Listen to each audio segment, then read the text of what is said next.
Hello and welcome to the Saladcast on Sunday, the 11th of August, 2013. I'm your host, Dan Train. Joining me today, Robert Kemp. What's up? And Zachary Burgess. Oh, the internet. The good old internet. No, that was all as in like, oh shit, goddamn quality. Well, I don't know. We've got a new codec going on. Supposedly. Well, you'd have to update TeamSpeak. Yeah. Indeed. What was it called? Opus or something? Opus, yes. Opus voice. Yes, so we're coming to you with the power of Opus. Stereophonic sound. I don't know why. I remember when I first moved into a house of my own, that I was looking at a set of furniture for my bedroom and it just happened to be called Opus. Fun fact. Totally not fun fact. That's the most generic name for almost anything you could apply. I don't even know what product it means. range. What does it mean? I don't know. It's like as in magnum opus. Do you think? Yeah. Or as in like that's like your greatest work, isn't it? Or opus is like an epic, I guess, isn't it? I suppose. Is that right? Yes, some kind of big thing. Big thing. Yeah, Hey, big girl. piece of work. You want to see my Opus? Yep, I'm sure you could say that. You could say that. That's vague enough to work as well. You wouldn't want to be actually calling anything opus, though. It's a bit overused, seeing as it's used for furniture and codecs. Does this mean this is a really big codec? Or is it really big compression somehow? I think it just is like an amazing piece of work, like an opus, maybe. Yeah. Oh my god. So we should be sounding better anyway than we have done in the past doing this remote thing. I'm trying to work out when we last did a remote cast. Yeah, when was the last remote cast? I don't know. It used to be all remote casts back in the day. Back when I was living in Southampton. Yeah, but we've been better at the in-person casting for quite a while now. Yeah, it's my fault this week. Yeah, no problem. Only got only got back at like 7-ish today. Partly because driving in London is a bitch at the best of times, but for some reason, Nav Free's routing has got shitter. In the last up few updates at some point, like the route it normally takes, because I couldn't remember the route, hence why I fired it up to get to where I was going, and it just took me a different way that was terrible and full of traffic and involved little residential streets, and it's like I don't know where the fuck I am. And it was a really frustrating drive. I got stuck on a bloody little estate at one point. There was like a little tiny ring. Okay. It was like a one-way ring street, and I couldn't work out how to get the fuck off of this ring. So I had to drive around it a few times before I go, oh wait, there's a route there. You managed to get stuck on like a ring going around in circles. Yeah, like a little housing estate that was just... Dear.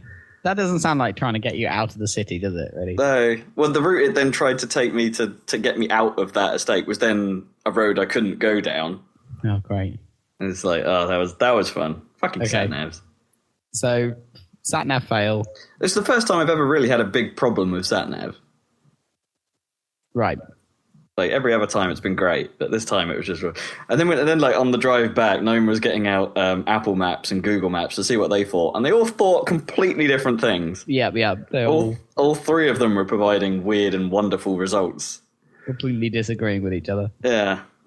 I'd go for Google Maps as my personal preference, but... Yeah, maybe. Like, now that they've put, like, the Google Maps app on iPhone actually supports turn-by-turn stuff. Yeah, I guess you could try that. Don't think it has a voice, though. At least not on my phone. Yeah, I guess it can't tap into the Siri voice like the Apple. The Apple Maps one is kind of cool because it will, read road names to you in Siri, and it sounds pretty natural. Well, that's cool, but I wouldn't trust their mapping data even now. Like, it's gonna be years before they've caught up, if they ever even have the impetus to really do so, because presumably the people who really care about how good the map data is will go somewhere else. I wonder if you can get OpenStreetMap data on the app. That's apparently what NavFree is powered by. Oh, okay. Because that's the one I've been using. That data's pretty good, but I guess it depends what algorithm you use to I think the route. It sounds like it feels like they've changed their routing algorithm and it's just become a bit shit. At least in London, anyway. Right, okay. It could be fine everywhere else, but yeah, it had a real problem this time. It's funny around here in Cambridge because I've heard that someone told me that the OpenStreetMap people started around here, so that like everything is super detailed for like bike routes and stuff. Like, so it's like ultra good mapping just around here, I think. Well, it's probably good everywhere.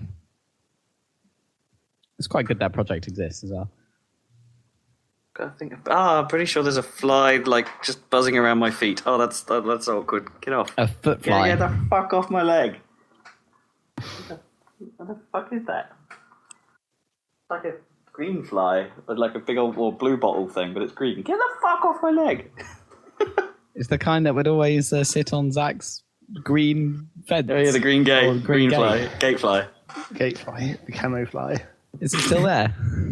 No, that gate's not there any longer. Oh, yeah, of course. It's long gone. What do you use to block off entrance to your property? Nothing. No, there's only the gate at the back. Or the front back, I guess. The front of the back, yeah. Trains! There's the one at the back, and then there's the one at the back of the front. Like, where there used to be two gates at the front, basically. Yeah, okay, I got it. Blimey. It's the shittest description. It's riveting gate talk. The back of the front and the front of the back. Oh dear. Can you still... This is really dumb. Can you still get down that path then at the back? But out to Freehold Road? Yeah, but only from the front. Not really. No, from the back. I mean from the back, not from the front. God damn it. Really. There's all kinds of shit down there that is awkward to get through. Yeah, that's what I thought. Because there's one of the houses back there, they have like between their like the bit at the back of their house and their actual garden, the path goes through the middle of that. So they have gates that open across the path to make like a channel for their dog to go between the actual house and the garden without going out the path. Okay. So if they've closed those, you can't get through. Wait, so it's not like a gate you could, like a cattle gate or something, where you could just open it and it could lock into either position, so you could close it for you to get through and then just open it again as you pass. Well, you could, but they tend to like tie it off or something because they're too lazy to actually have a proper lock, obviously. Oh. See, if they'd have been really clever and had just like two places it could attach, then that would have been really cool. Yep, that would have been. Not that I ever have to go down that path, so I don't care. You barely have to go down either of the paths. Yep. I guess. You barely have to leave. Yeah. You didn't even have to leave today, thanks to Rob's London trip. Stay where you are and do the podcast from where you are. Boop, boop. So yeah, I hope this works. I'm sure it'll be fine. Blogger. Who's got some news? News! I literally just this second watched a trailer that purports to be an announcement trailer for Roller Coaster Tycoon 4. What? No way. Say what? It looks like quite a realistic looking, the roller coaster doesn't look quite so obviously made of, parts on a grid. But all it was like a first person, this roller coaster is going to trundle around for a while with some text on it, and that's it. So that's probably not going to come out until next year, late next year. Well, who's even making this? Apparently Chris Sawyer's on board. Seriously? Yeah. Awesome. Wait, so that's what this trailer says. Wait, because he wasn't involved in 3, right? Yeah, the bad one. Yeah. So he wants to resurrect his franchise. It's like, you can't leave it there. It's put my name to disrepute. I read he wrote the entire of Roller Coaster Tycoon in assembly. Really? Surprised. Yes. Holy shit. It's not the best engine, whatever it's running on. Yeah, but there's no. Why not just use C? I mean, I don't know. The whole wow, that's kind of impressive, actually. That's ridiculous. That's what it is. Yeah. I guess if he was comfortable that way from back in the day, still seems insane to me. Anyway, it doesn't really matter to the person playing the game, but as a programmer guy, I'm like, what the hell? I wonder if that means it is actually easier to make work on modern machines because it's not really relying on C or Windows or C runtimes on Windows. You know, that I can kind of tell shit. you from my experience of trying to run Roller Coaster Tycoon 1 and 2, it's probably not. Because they both crash a lot. Oh, but I guess assembler would be tying straight into the Pentiums of the day, maybe. Or the instruction set. But I suppose that hasn't changed either. Yeah, it's the x86 instruction set, isn't it? I guess, I don't know. Maybe there's some Windows kernel stuff to do with the wrapping around the executable and all that. Yeah, maybe. But yeah, I mean, but C compiles to machine code, so why that wouldn't make any difference, would it? I guess you're just skipping a step, aren't you? Yeah, exactly. Anyway, never mind. Technical. Anyway, Chris Sire single-handedly made an awesome game with ridiculous low-level programming, which is pretty amazing, and you just couldn't really do that anymore. But Roller Coaster Tycoon 4, okay, if he's on board. It sounds like they said, okay, we're going to make this, and then they kind of made this thingy, and then they called him up or something and said, are you on board? And he was like, sure, whatever. Well, they just need them. It's going to be everyone's just burned by SimCity is the problem. It's like, look at this awesome modern SimCity game. Oh, shit. I did hear that they're doing a whole graphical update and remake of Transport Tycoon and putting it on iPad. It's coming out soon, I heard. I did hear that. That's really weird. They kind of tried that once before, though, didn't they? But except it was a different game. It was meant to be like a What, you mean Industry Giant? No. That wasn't even the same people. I know, but it's it wasn't even close to being the same people. It's sort of the same game, though. Well, not really. But it's like that guy, he kind of tried to make another Transport Tycoon-esque game, except it was like too simplified, so it was bad. And no one liked it. And then everyone went back to playing Open Transport Tycoon. Randomly. That's always a temptation, isn't it? Especially if you're putting it on the iPad, you end up making it too simple just because you think that'll broaden its appeal. I wouldn't be surprised if that's what they do, because that for me was where Civ Rev falls short on those, because it's too simplified to keep it interesting after, say, one game, because it's like, well, what strategy is there? Not a lot, really. No. You have to have some deep hook. You have to leave some of the essence there. But it's like how, modern XCOM, I guess, is in a way a simplification and streamlining of old XCOM, and it's still works. They've kept the good, enough and the right bits to make it work. Yeah, it's a delicate. It is a tricky thing. Yeah. Yeah. So that's tricky. News. Any other trailers been seen by anyone? There was something else, but I can't remember what it was. So I'm trying to look for it at the moment. It was quite an important one, and I was like, oh man, I'll have to remember that for our news segment. And then I forgot it, of course. So Microsoft sent me an email today saying that they were the points to real money transfer is imminent.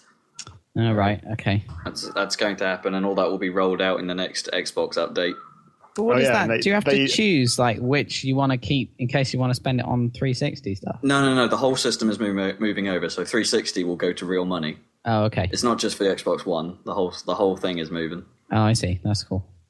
Which is I'm not sure they could have done it any other way. Yeah, sure. That makes sense. There was the Microsoft news as well, where they're like now self-publishing on the Xbox as well. Please stop hating us. I think we mentioned that 2 weeks ago. We even did one 2 weeks ago. We did, but it's only just like in that range. It was fresh news when we did that.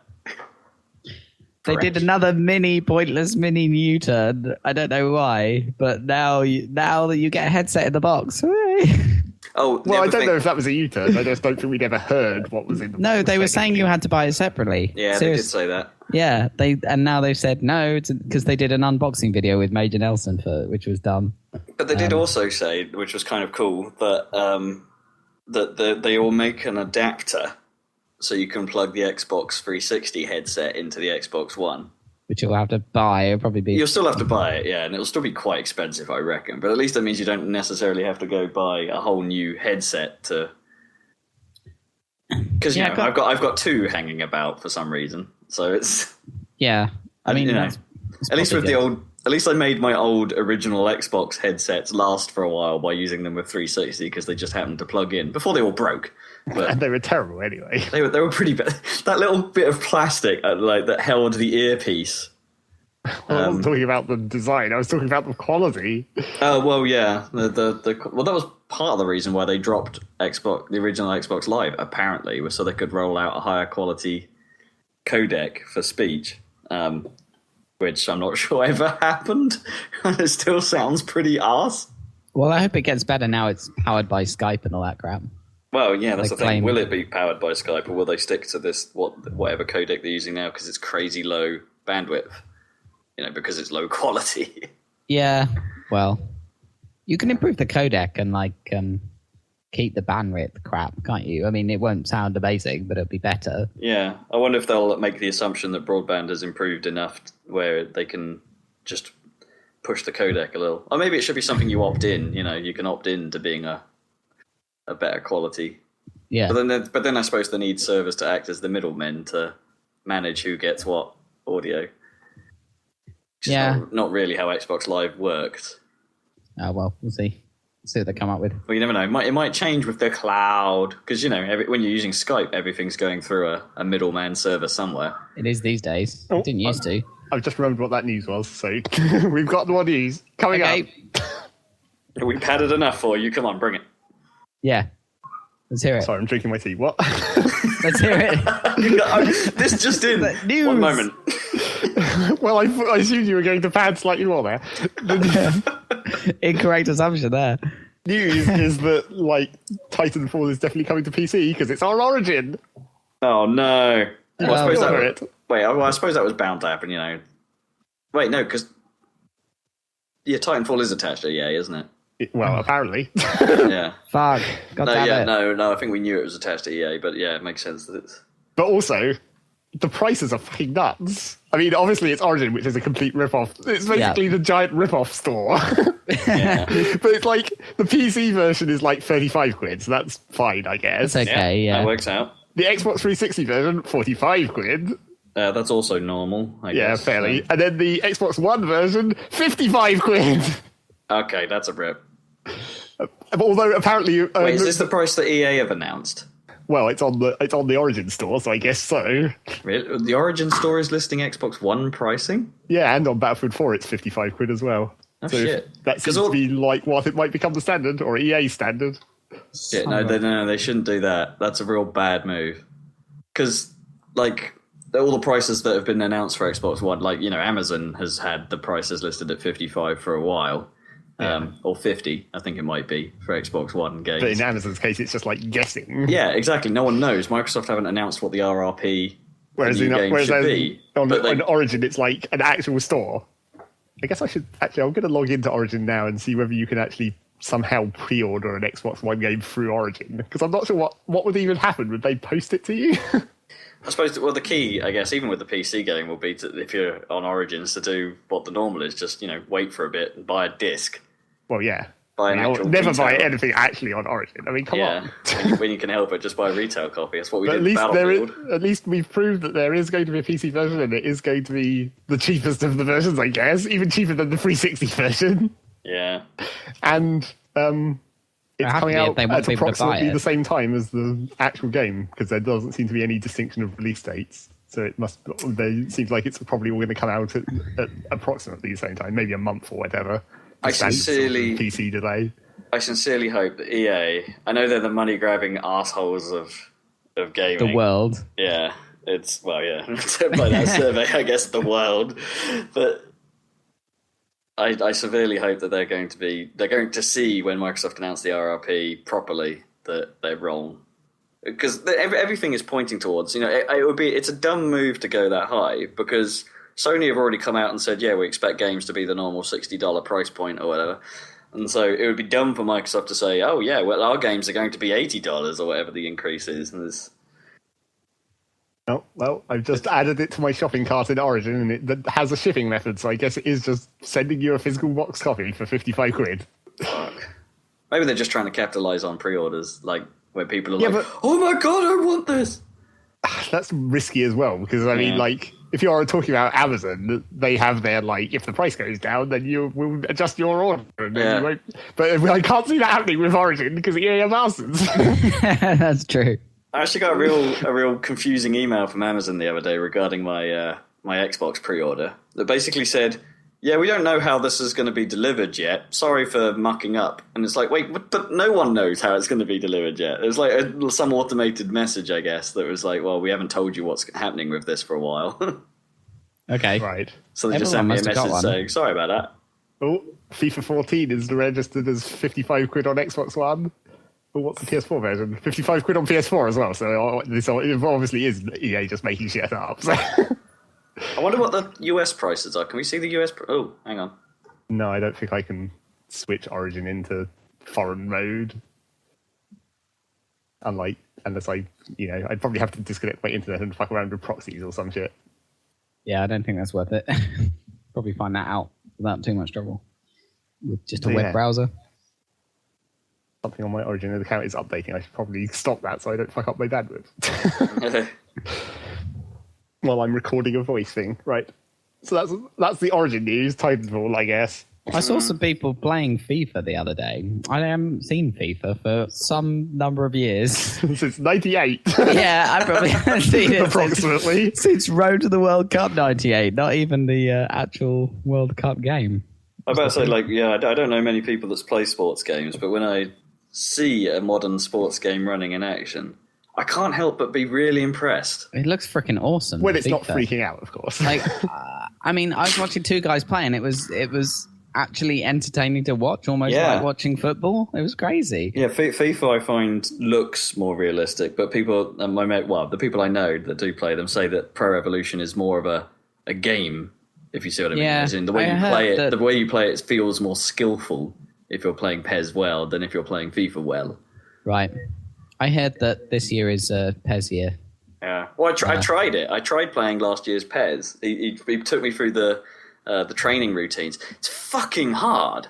Yeah, it's got to be something because the actual what you need to do to actually, it's a bit like Street Fighter in terms of you actually have to be good at making the inputs to do the fancy moves, and it's that I think is a really smart idea because it's if you're doing something real fancy, it should be kind of fancy to do. Yeah.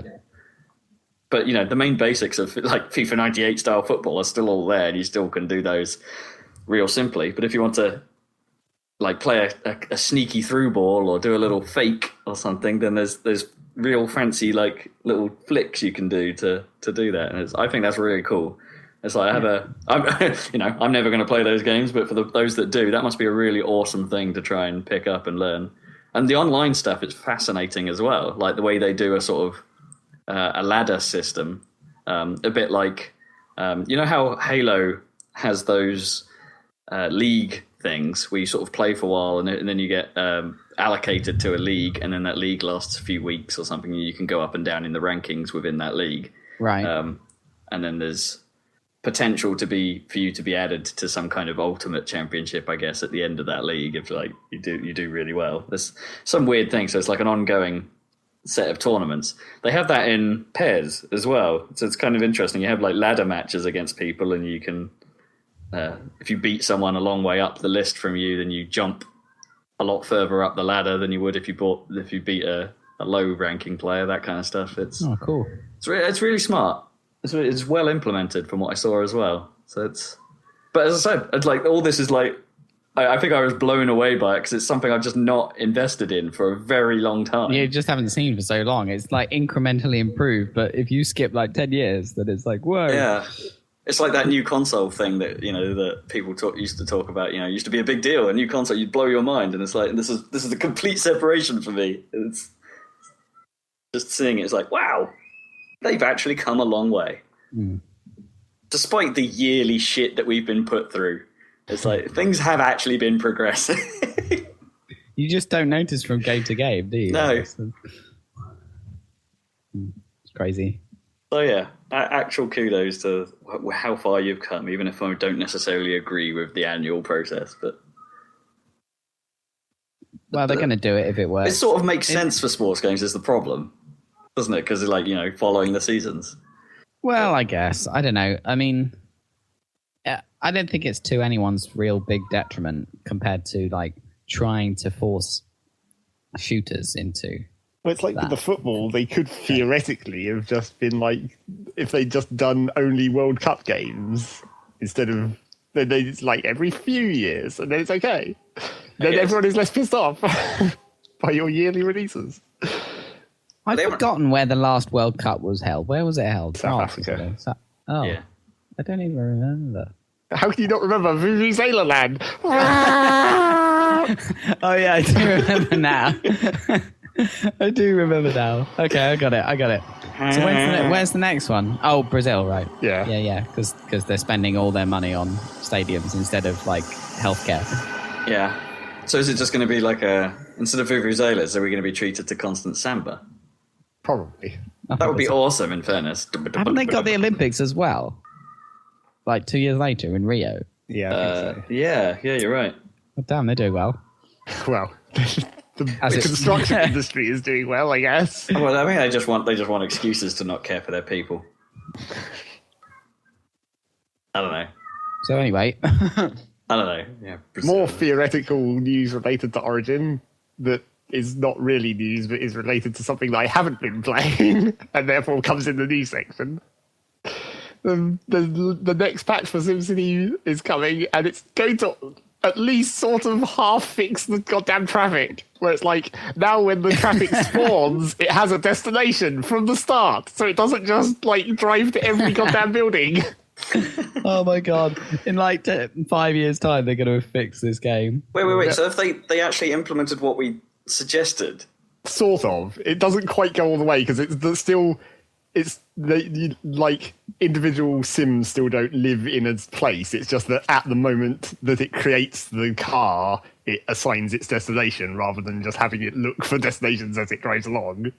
Okay, yeah, that makes sense. So it's basically route planned the moment that car is created, and that's the route that car's going to take. Yeah, but well, it's still not all the way of being an actual individual that always goes to the same house and always goes to the same job.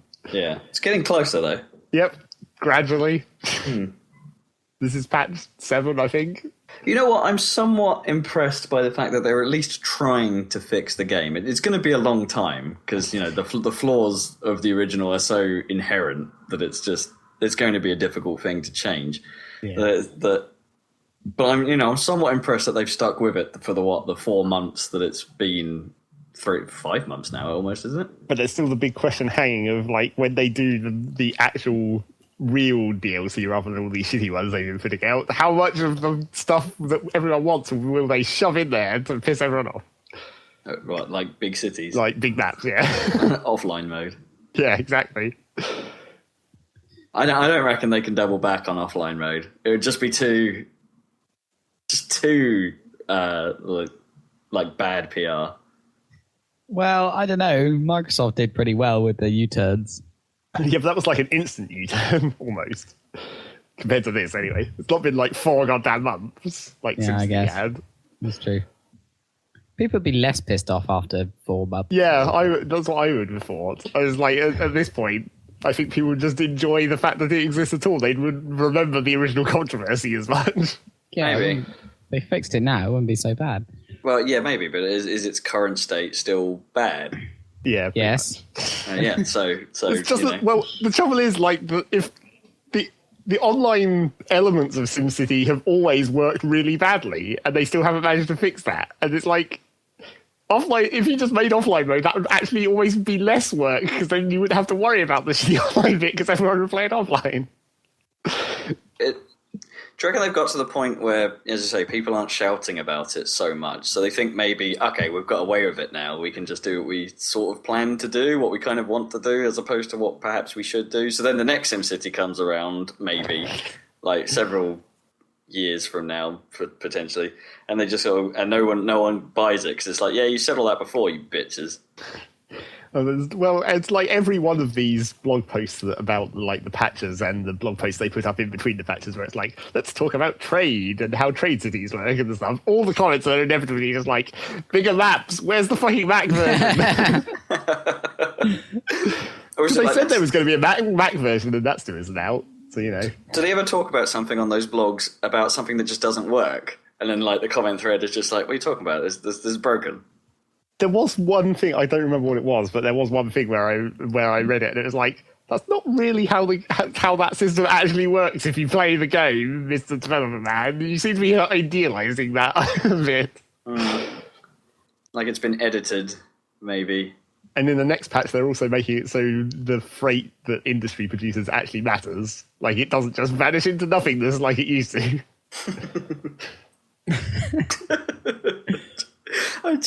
SimCity is such a joke. If it doesn't get some amount, it's going to be like everyone's shit game award list somewhere, isn't it? At the end of this year, I don't think there's anything anyone can do to topple that. Unless Eve has another monocle gate. That's the only comparison. I think we've laid down the gauntlet there. Do we have news about was that this 2 weeks, the Eve battle, the recent one? Yeah, it's not really news. We haven't really talked about Eve it. battles are steadily getting larger until they make the server explode, which is, I think they're at the point where it pretty much can't get any larger again. Until Is it the biggest one ever again? Yeah. Yeah, another record. How many? Like 4,000 or something. Fuck. At that point, it's not. It's like at that point, it's not. It's barely even one fight. It's just like lots of little mini fights just in the same vicinity.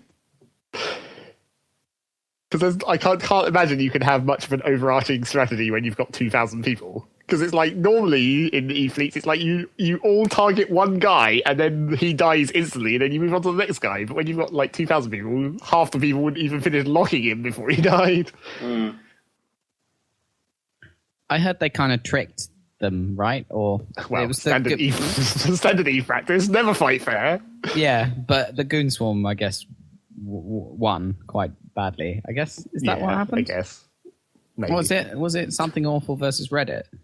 I can't remember. I only read the Reddit I only read the story where it had the corporation names, and I'm not entirely familiar. Apart from Goon Swarm, obviously. Well, the Reddit one's called Test Alliance, isn't it? Oh yeah, I remember.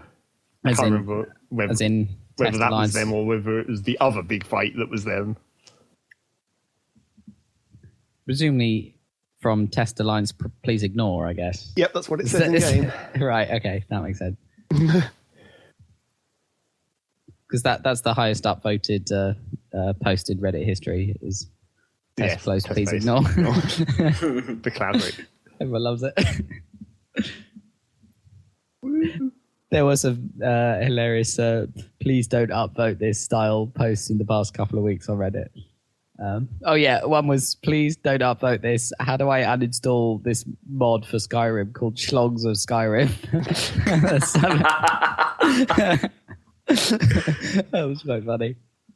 And the other one was a post to male fashion advice saying, I need like boxes to that like make my balls look bigger or something.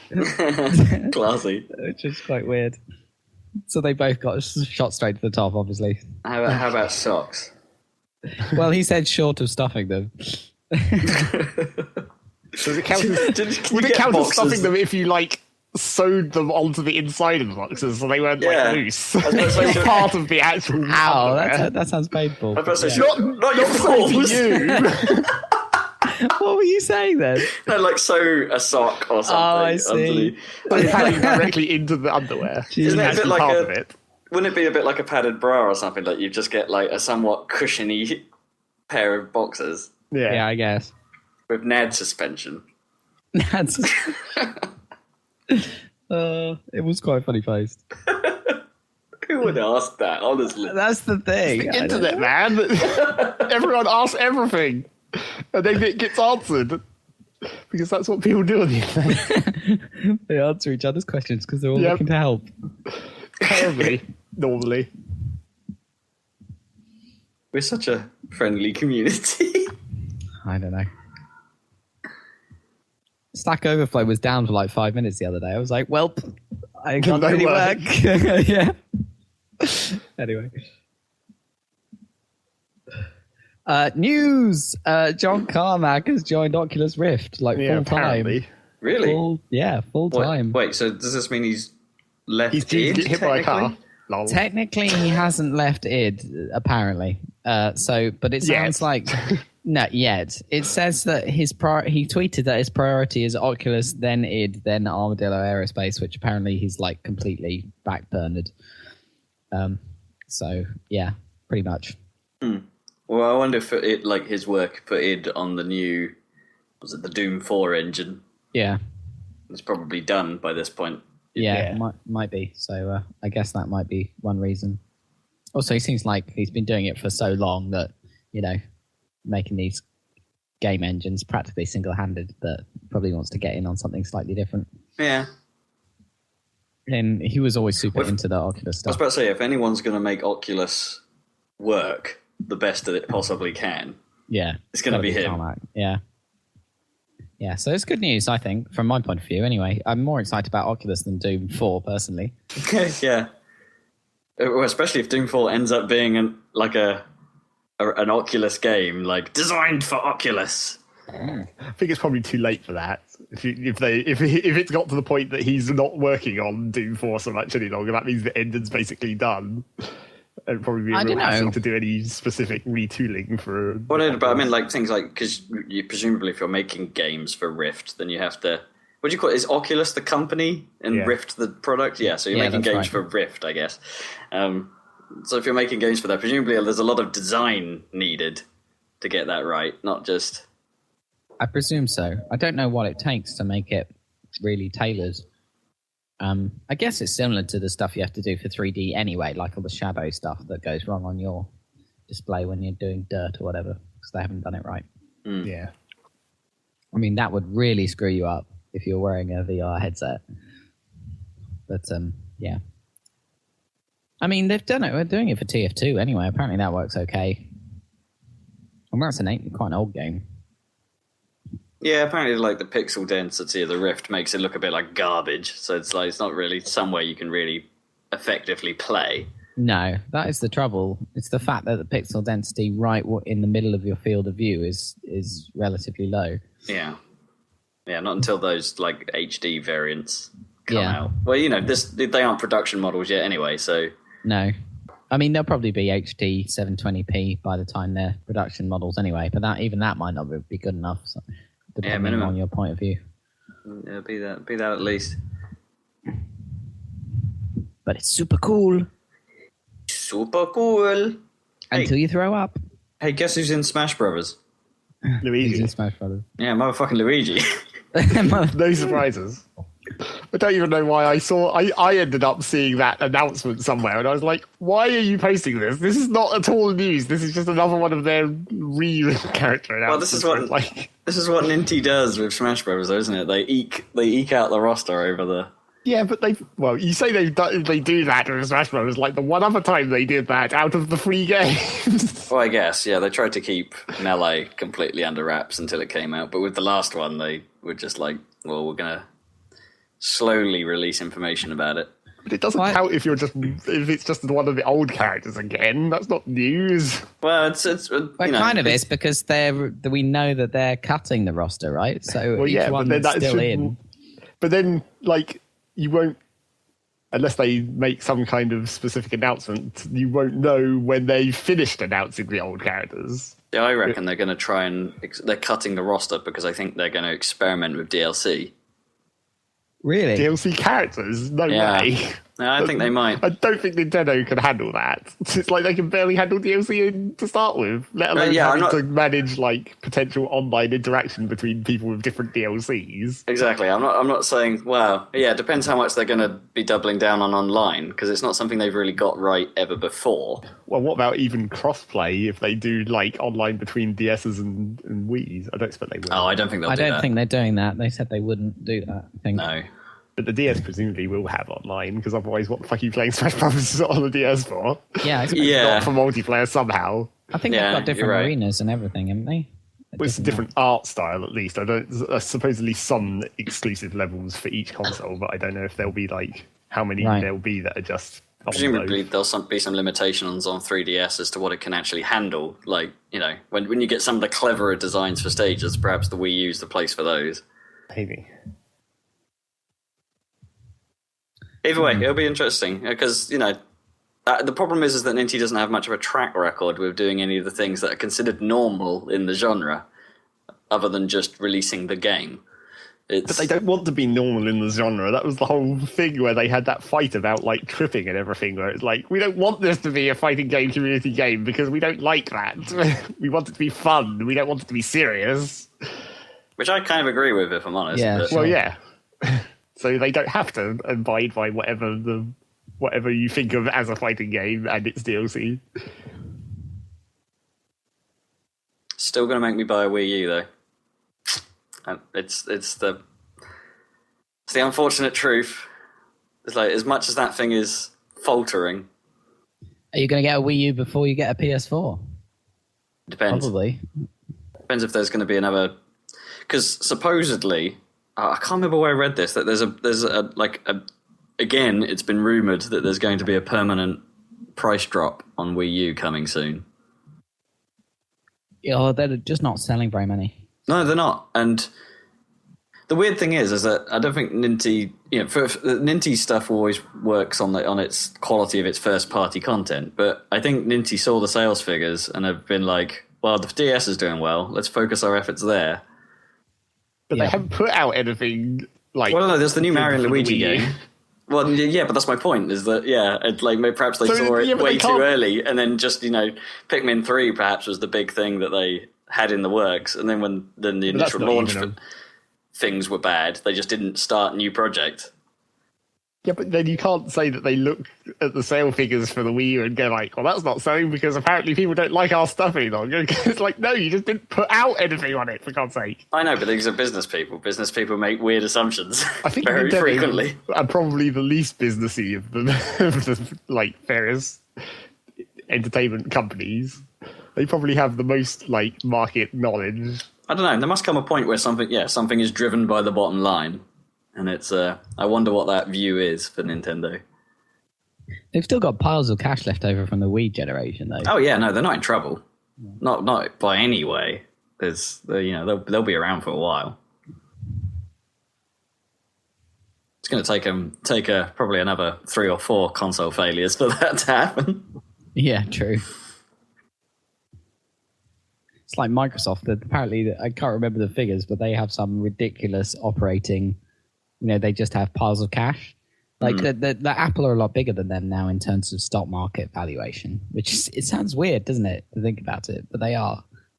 But yeah, Microsoft can keep going completely unprofitably for 10, 20 years or something because they made so much money out of Windows in the 90s and Office. Yeah, which kind of is... It's kind of interesting in a way, because that means that Microsoft can just spend, as you say, the next decade probably fucking around with ideas until they really have to worry. Yeah. Because Surface has been announced as officially as a flop now. Its sales figures can't have been enough. RT's a total disaster. I don't know what they're going to do about... because they're going to launch a new, refresh of it. There'll be a new generation of Surface, for sure. But if I were them, I would I don't know. It seems like the Pro is kind of cool, and maybe the Pro is neat. The Pro is a really cool device. If they made their own PCs, they could challenge Apple there. I think because that could be quite cool. Oh, I've actually now seen a Pro being used in real life, I suppose, rather than on a shop stand.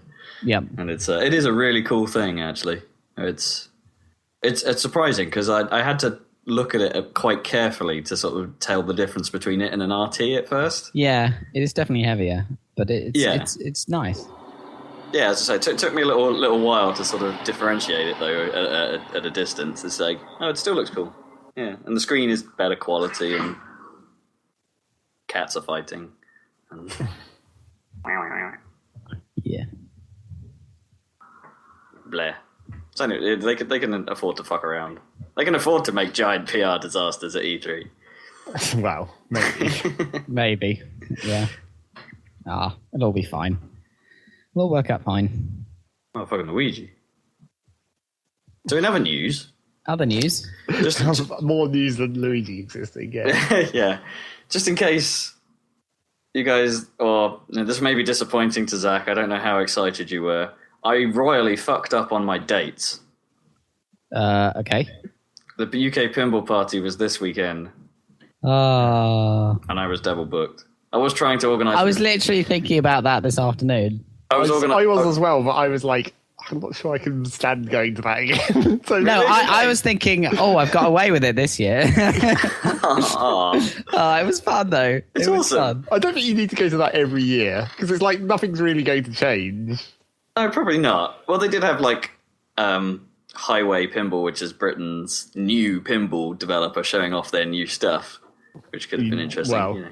but maybe you probably wouldn't have even got to be able to see that. It would probably just be a queue the entire time. Oh, yeah, probably. But I kind of wish it wasn't in the summer. Why is it in the summer when it's nice outside? Yeah. And it's like in an incredibly un-air-conditioned room? An air-conditioned room full of the sweatiest, smelliest people in Britain, probably. Well, apparently they got, like, they actually doubled down and bought a load of, or hired, I don't know, a load of, like, air conditioning units to stick in there. So they knew that was a problem. On that incredibly fragile power grid. It doesn't seem like a very good plan. That's all that is. But so I tried to organise with Kippers to see if we could sort something out, and he was reluctant to if I wasn't driving. So right, you're the driver. Yeah, I'm the wheel man. Maybe next year then. Yeah, but the good news is, and this is a sort of a shameless plug, I suppose, we did find an awesome bar in London called the Pipeline, which had pinball tables in it. Okay. Right. So I've played a shit ton of the Twilight Zone. Okay. There was really good nick as well, and it was that table plays brilliantly. That's a lot of fun. So there you go. That's my news. I've actually played the Twilight Zone now for real. And did you know it well? I still can't wait for Pinball Arcade to come to fucking PC. It's supposedly in beta now for their Kickstarters, but cool. I'll get there eventually. You still got the iPad thing. Yeah, true. But I want it on PC. I want graphics. It's probably going to look the same, isn't it? No, it'll definitely look better than the iPad version because the PS3 version has much higher textured detail and cool. The lighting quality is a lot higher. So the PC version, in theory, will. Well, I'm hoping the PC version is going to be a branch off their PS4 version, which is supposedly, which they were demoing at E3 and stuff. So okay, that would be the best quality. Yeah, I'd be surprised if they went for like a less good version. So yeah, looking forward to that. Still looking forward to that. Cool. Hurry the fuck up. News. So not tempted by Pikmin 3 then on there. Well, it's supposed to be really, really good. Yeah, I bet it's good. But it's not going to sell me on a system. No. But I would have liked that on 3DS. Although that'd probably be real difficult to play. Well, they were saying that it's like actually, in a strange way, the best way to play it, from what I've heard, is to play it actually with a Wiimote and a nunchuck. Yeah. But have the gamepad to your side. Right. Because you can use them both. The worst possible way to play it. Yeah, Let's just do this in the most inconvenient way possible. So you can sort of use it at the same time. So you can use the Wiimote to sort of like, the pointing apparently is really good. That's kind of a nice mechanic to have. But then the map stuff on the gamepad is kind of, it's too useful to not have as well. Yeah, well, that sounds okay. So yeah, they've made a somewhat awkward best control scheme, but you could choose not to do it and just play it with the gamepad. But then apparently you don't have the C-stick sort of command. Yeah, to sort of shove your Pikmin to one side. I use that all the time. Yeah, it was critical to making the GameCube one work. Yeah, but that's apparently removed, and apparently the game design is suitably changed so you don't need it. Right. That seemed like a key element of Pikmin in some ways. I don't know. It was a bit weird. I gotta admit that seeing it in action, you can definitely see with the step up from the the GameCube versions up to the Wii U version. It's like two generations there. Yeah, I know, but it does look fabulous. It's awesome. Really, really good looking thing. Cool. I watched the Giant Bomb quick look at that, and Alex was fucking terrible. Oh my god, playing it so badly. I could always had to turn it off. Anyway, never mind. You're just dying all over the place. and not knowing what the fuck he was doing. What control scheme were they using? They were just using the gamepad. That's probably why. Yeah, anyway. He wasn't using the ideal controls. Yeah, but you could tell. I mean, he did say he hadn't been playing it much, but you could tell he didn't know what the fuck he was doing, so it was quite hilarious. When do they ever know what they're doing on any of those videos, even when they've played it? Somehow, as soon as they start recording, it's like, yeah, pretty much. Anyway. So, is that the end of news? I can't think of it. It's, it's summer. Nothing happens during summer. Yeah, other than, I suppose, Australia actually managed to allow Saints Row 4. Really? After they changed it and removed the whole chunk of the game. Yeah, which is apparently, according to the people that have been playing Saints Row 4, one of the best parts of the game. Damn it. Or one of the most enjoyable parts of the game. So it's, yeah. And a disingenuous... announcement. Sort of like news bulletin about it saying, hey, we removed some stuff to let it be played in Australia. It doesn't matter though, it's not story relevant. And Except it's clearly awesome stuff. It's kind of, yeah. Anything that the Australian government don't want you to play is clearly going to be awesome. Is that the rule? Well, maybe not, but you got to try it. I wonder if there's, well, I bet that's the attitude that, kids will take in Australia. It's like, oh shit, this game is banned. We got to get us one. Naturally. Yeah, of course. Oh shit. Is that your Australian? Shit. No, I don't know. I can't do Australian. Oh, mate. Oh, mate. Yeah. I don't know why, but I just got an image in my head of them opening a box of these contraband materials and just going, good day. Good day, contraband.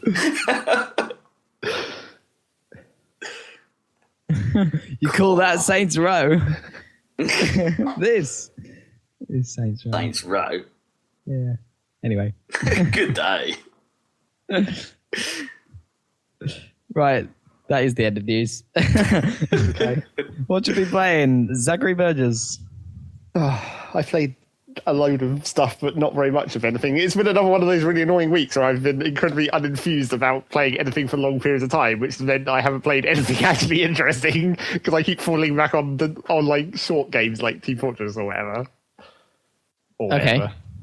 But what else other than Team Fortress is your fallback for short stuff?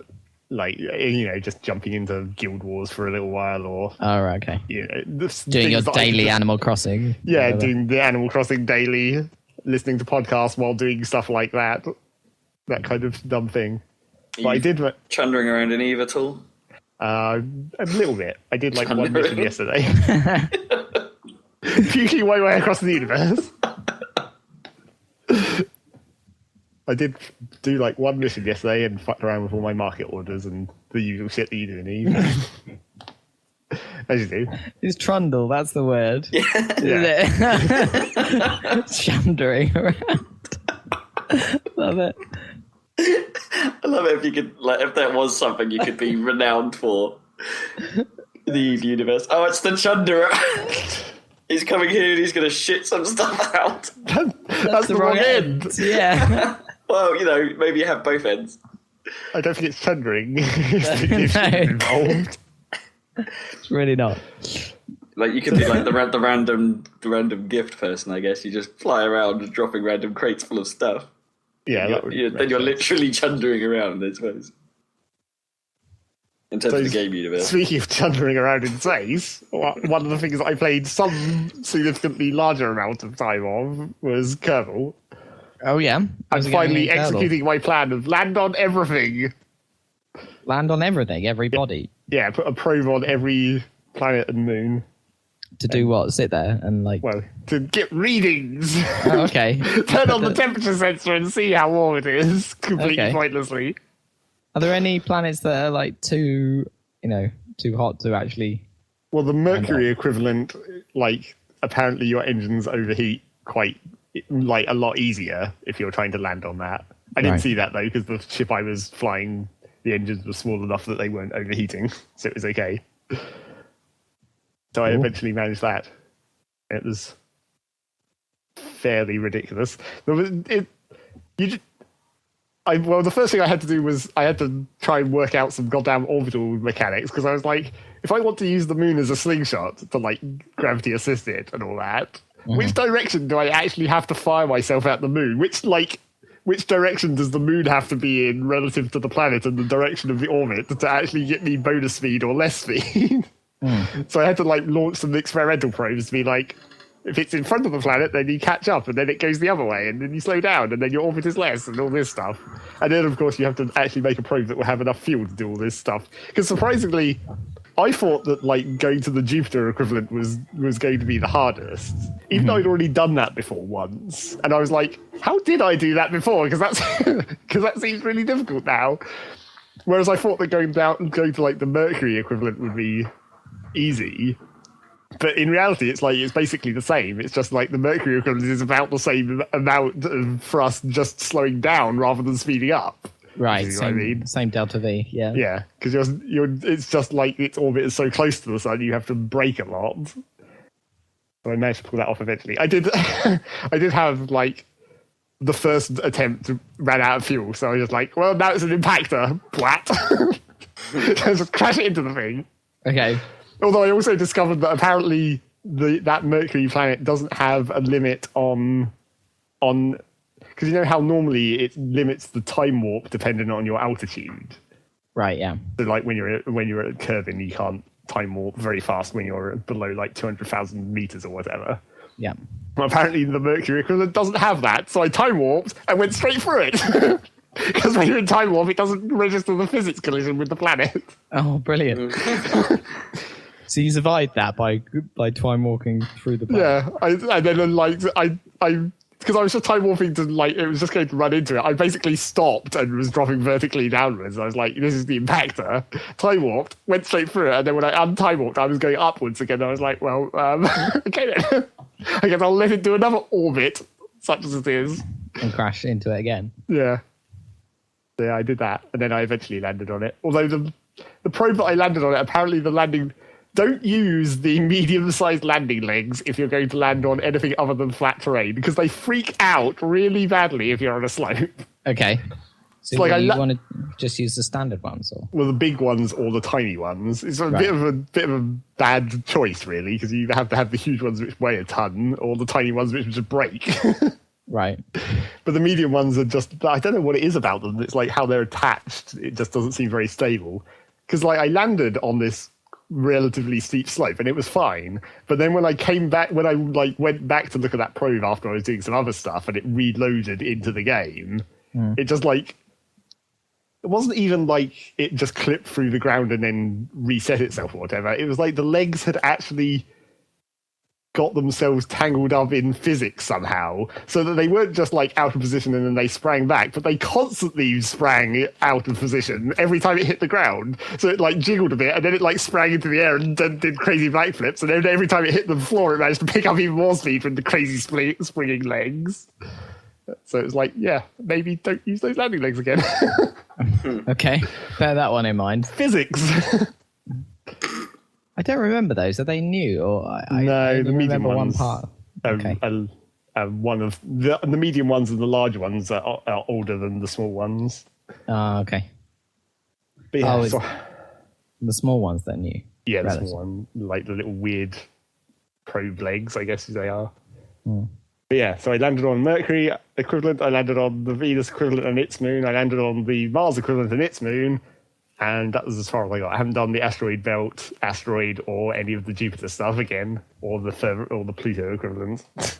So I'm like halfway there, really.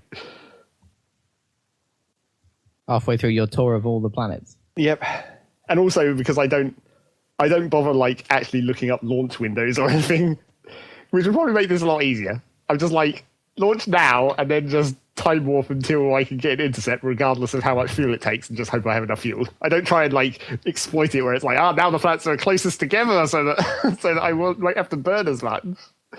Yeah, you must have to wait ages. I guess you got the time warp to try. Yeah, but even at maximum time warp, it's still not actually that fast. No, exactly. Because they had to wait until, in reality, they had to wait until, like, what was it? There was a precise time in, like, 1972 that was, like, perfect. Yeah. For launching probes, so they desperately had to launch, like, the Viking probes as fast as you can theoretically, like, look that up for the Kerbal universe. They, like, people have just documented it in, like, a table where it says, now, with this specific day is the best time to launch for each of these planets. Right, that's cool. But I can't be bothered with that, so I just I just bring lots of fuel and just gun it. Yeah, I think that's the best way. It's quite fun trying to design the rocket just to get a bit of fuel up there. Yeah, like, just to make things big enough. We want an orange tank up there. It took quite a lot of experimenting until we got to that. Well, yeah. Is that enough, though? You probably need to do several runs. Well, with nuclear engines, you're probably good with... I made it to all of those inner planets with probably...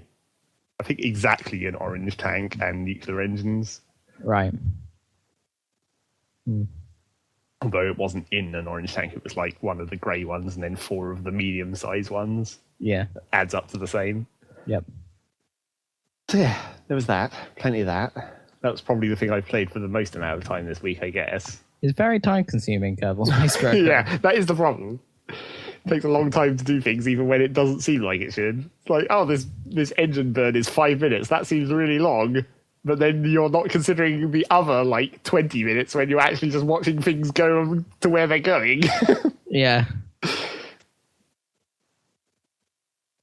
Yeah, pretty weird. So yeah, there was that. Bunch of other small things, but I guess the only other thing that I maybe need to talk about, I played some amount of Dark Souls. Hooray! Awesome. How's it going? That game does not tell you shit about anything. That's kind Don't you get loads of people? No, but that's not the point. You get tons of people telling you what to do, with little notes all over the place. Well, you get tons of people telling you not what to do. Ignore all those notes because they're all trolling you most of the time. Awesome. 100% troll notes. so that's kind of cool because that means you can sort of make a rule let's not do the exact opposite of what that guy says. Well, and the other trouble with those notes is that they're made of pre-constructed word fragments, so they can't be that specific. It's like, watch out for a sniper, and it's like, where? Oh, I got shot. Okay then, up there. But yeah, that game doesn't tell you shit about shit, and it's not in a good... It's fine to be an exploration where you're meant to find...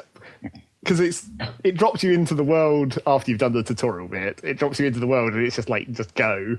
And so you naturally kind of find out where it's okay, all the enemies in this direction are too hard, all the enemies in this direction are too hard, the enemies over here I can fight, so that's probably the way I want to go. Which is, that's probably okay. But then there's a lot of stuff that mechanically it does never explain, humanity and souls, and it's you kill stuff and you get souls, and that's your currency and your experience points. So it's you can either spend it on buying things or you can spend it on leveling up. Right. And then humanity, you just sometimes get some from something. I think it's just if you're killing a certain amount of enemies in an area, you just get some. And then it's you can spend humanity to become not undead, because you're undead for most of the time. Why would you want to be not undead? Surely that's more helpful. Well, basically, I don't... health and stuff while you're No, I don't think alive, you do, which is the thing. It's apparently you become alive and then it doesn't change anything at all. It doesn't seem to do anything apart from... So eventually I just said, because you go to the bonfire, which is your rest point, and it makes all the enemies respawn, which is the most annoying thing you've ever heard. Because if you're just travelling through the world, you're oh, I'm a convenient bonfire, I can stop and rest and get my health back. But every single enemy I've just been killing has spawned, so if I want to go back, I have to fight my way back through all of them just to go backwards. Which I guess makes sense from the game world perspective. But so you go to the bonfire and it's reverse hollowing, spend your humanity to become human. It's okay, I don't know why I would want to do that. And then kindle the bonfire, spend humanity to kindle, and it doesn't tell you what that does either. So eventually I ended up looking up some of this, because it doesn't... I looked at the game manual, and it's that doesn't tell you. It's kindle a bonfire to reinforce the bonfire's effect. Okay. Was it just if it... Perhaps is that something you need to do if you noticeably see the fire dying down? Or no. It's nothing like that. I ended up looking it up, and it's like, so humanity, when you're human, other players can invade you and try and kill you and like steal your humanity, and then you can fight them, and if you kill them, you get humanity. And the amount of humanity you have also influences how likely you are to find items on corpses, so it's like a magic find. And then kindling a bonfire makes it so that you get more... You basically have this... every time you rest at a bonfire, you just get health potions, basically, that just respawn whenever you go to a bonfire.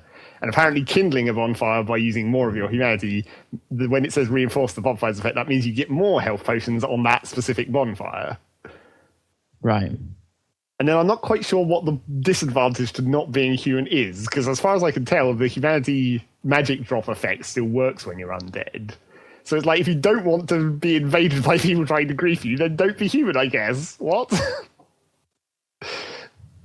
I'm sure there was more to it than that. There is. I can't remember the details, but I remember hearing there is some significant advantages to being alive. Yeah. Well, apparently it was different in the previous game, Demon's Souls, where like the whole world changed depending on your alignment. Whether you were, and it was basically equivalent of the undead versus humanity thing, except it was a slightly different system in that game, and it was much more important. But I can't see any particular reason. I've seen a few of those orange notes around that just say like need humanity, and it's like, what does that mean? Does that mean if I'm human, when I come here, something different happens? It's like, is there a secret passage that I can only see when I'm actually alive rather than undead? I don't fucking know. Because nothing is explained. And then apart from that, obviously just actually playing the game is an awkward thing in itself. It is all animation priority. You have to be super careful about when you're attacking and like don't open yourself up by starting a swing when the enemies are attacking, and make sure you're blocking at the right time. And then, of course, apparently the PC, because it's a terrible, terrible port, the PC controls are awful. So I was like, well, obviously, fuck that, just use a gamepad. But the gamepad controls are not exactly easy in themselves, because it's one of those games which uses all 4 buttons on top. So it's like both triggers and both shoulder buttons, and you need them all. So you have to hold the gamepad in that bloody awkward way that always feels really uncomfortable when you're holding a dual joystick gamepad and having to use all 4 of those buttons. Yeah, that's more a PlayStation style, isn't it? I guess. Yeah. Is it? Yeah, having. I guess it's still never the most comfortable position. No, I can't think of any 360 games where you need to use that position. Apparently, Dark Souls. So yeah. Oh, I don't know. It can be useful in Devil May Cry, right? Because your dodges are on the bumpers. Mm-hmm. Yeah. You can use either bumper to dodge. So in theory, if you're holding the angel trigger, you can use right bumper to dodge. Oh, it's just a generic dodge, and then in the direction you're moving. Yeah. Rather than it's like dodge left and dodge right. Yeah, it's not a directional dodge, and then it's vice versa. So if you're holding down the devil trigger, which is right trigger, you can use left bumper to dodge while you're doing that. So in theory, you can move your fingers about kind of freely, but then sometimes you find yourself needing to switch between angel and devil quite quickly, so you probably have to use double fingers to do that. And then also, with the Dark Souls controls, even if you're using the gamepad, you can't configure it. We're just stuck with because it has your standard attack is on right bumper, and then your heavy attack is on right trigger, and I just think that should be the other way round. Yeah. I just think it's easier to pull the trigger than it is to hit the bumper, even when you're holding it in that ridiculous way. And and you're basically having to hold down left bumper the entire time if you're using a shield, because that's the shield button. And then left trigger is the parry. Oh, awkward. Huh. That does sound like a pain. I don't know. I haven't actually played very much of that. And the other trouble with it is there's no real way to tell whether enemies are bad until you fight them and then you die. It's like you look at a giant fucking monster, and sometimes you can actually kill that, and you just don't know. And sometimes, like, a skeleton will just kill your ass instantly because you can't tell. There's no indication. It doesn't tell you what level the enemies are or anything. You just have to walk up there and fight it. And if it's bad, try and run away and hope you don't die. I suppose, isn't it? isn't the design of that game supposed to be that certain areas are much tougher than others? So if you walk into an area and you find yourself challenged, then the whole area is going to be well, yeah. like but then that. My problem with that was I found like what I assume is the first area. I'm pretty sure it is where like the enemies were relatively easy. But once I got to the first mini boss in that area, I guess it is. That I was like, there's no way I could possibly do this. But then actually I probably could theoretically have done it at that point. And then I dossed around for ages trying to see if there was any other routes at all and leveling up a bit more. And then I went back to it. I was like, well, I guess I just actually have to learn how to dodge and time attacks and stuff. And then it was okay, but it's still not exactly the easiest thing ever. And then immediately after that mini boss is the bit where the bit that everyone loves in Dark Souls, where you come to the like giant bridge and then you see some zombies on it and you run to the bridge and then the dragon just obliterates you all in a giant ball of fire. So you knew that was coming, did you? Or? Yeah, I avoided it. I actually like ran slightly out on the bridge, turned around, ran back, put my shield up and survived the fire blast. And I was like, well, yeah, I kind of knew that was going to happen. And that would really suck as well if you'd just beaten that mini boss, because there's no like bonfire. There's no bonfire after that mini boss before the dragon. Well, like save point. Oh shit! I think. Yeah. So it doesn't. So if you die, you go all the way back to the bit. The mini boss stays dead at least, but you still have to work your way through all the other shitty enemies you worked your way through to get to that mini boss. I was worried it was going to forget your progress if you died at that point. No, because presumably that's dying whilst dead. Yeah. Well, you still respawn anyway. And your souls go into the bloodstain, and you have to go to the bloodstain to get all your stuff back. It sucks. Well, that was the worst thing that's really annoying. Like, if you go to one of the mini bosses, because you can tell where those are going to be because they have like there's like a doorway, and it's just full of white, and you have to traverse the white light, and then that's how you sort of know that you're entering a little boss arena. Because it like locks you off, but that also prevents you from escaping. So if you walk in there and you don't think you can take it, you can't get out. And then if you die, all your souls and humanity are left in that boss arena. So you have to go in there to get them. So you really have to defeat the boss. You're sort of committed at that point if you want to actually get your stuff back. Well, yeah, unless you have to go build up a secondary stuff. Is it only the stuff that's equipped? Do you have a stash of other stuff you have elsewhere? Or? Well, it's your souls and humanity are the thing that drop in your bloodstain, and that's just like that's not like items. That's just stored. It's like a currency in both cases, and you can't really store like souls are used for buying stuff out of merchants and for leveling up, but you can't always get rid of all of them because obviously you're never going to be able to have the precise number that you need to level up, so there'll always be a little bit left over or whatever. You'll always be carrying some around. Just a risk. The humanity is supposedly more important because you don't get that very much. If you leave some of that in the bloodstain and then die again, that would really suck, because then you wouldn't be able to get it. Oh, wait, so if you died again... Yeah, it disappears. It just resets to your last bloodstain. Wow, that's harsh. Yeah, it sucks. But yeah, that's the whole deal, I guess. Got to that bit with the dragon, worked out what I had to do to get past the dragon, which was apparently... I don't know how this was different, but I watched a video of someone else playing it. I can't remember why. I watched a video of someone else playing it. So when I did it, I walked out onto the bridge, it flamed, it destroyed all the zombies, and then I just walked over the rest of the bridge, and it was fine. But the other people I saw playing it, it was like... It would periodically flame the bridge all the time you were standing on it. So you basically had to sprint into like a little alcove to avoid the fire. But it just never flamed again when I was walking across it. So I was like, well, this seems weird. Why is that dragon not doing anything? It's just sitting there looking at me. All right, mate. How you doing? But obviously, you still don't want to actually walk all the way up to that dragon and try and stab it in the face or anything. That would be dumb. But then I came to the next bit of the level where there's another thing that seems like it's too tough for me to kill because it's super armoured.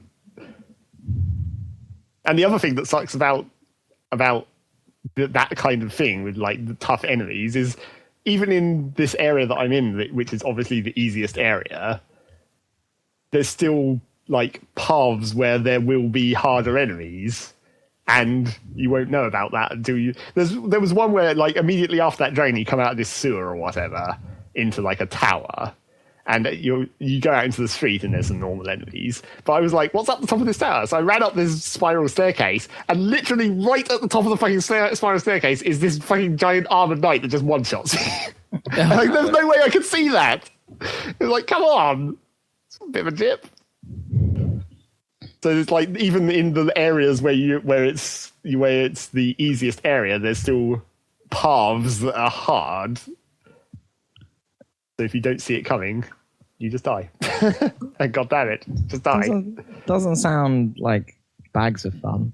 I don't know. Is it engrossing or not so far? I guess I haven't found like all I do is just stand there with the shield up, wait for the enemy to attack, and then just stab them, and then just move on. I haven't got anything to really technical yet, or any awesome loot or anything. Sounds like blooming Skyrim. Combat wise, not which really. Isn't a compliment. Is like it's a bit more technical, isn't it? In Dark Souls, you actually have to think about it, like time your blocking and your strikes. It reminds me a little bit, perhaps, of how Monster Hunter.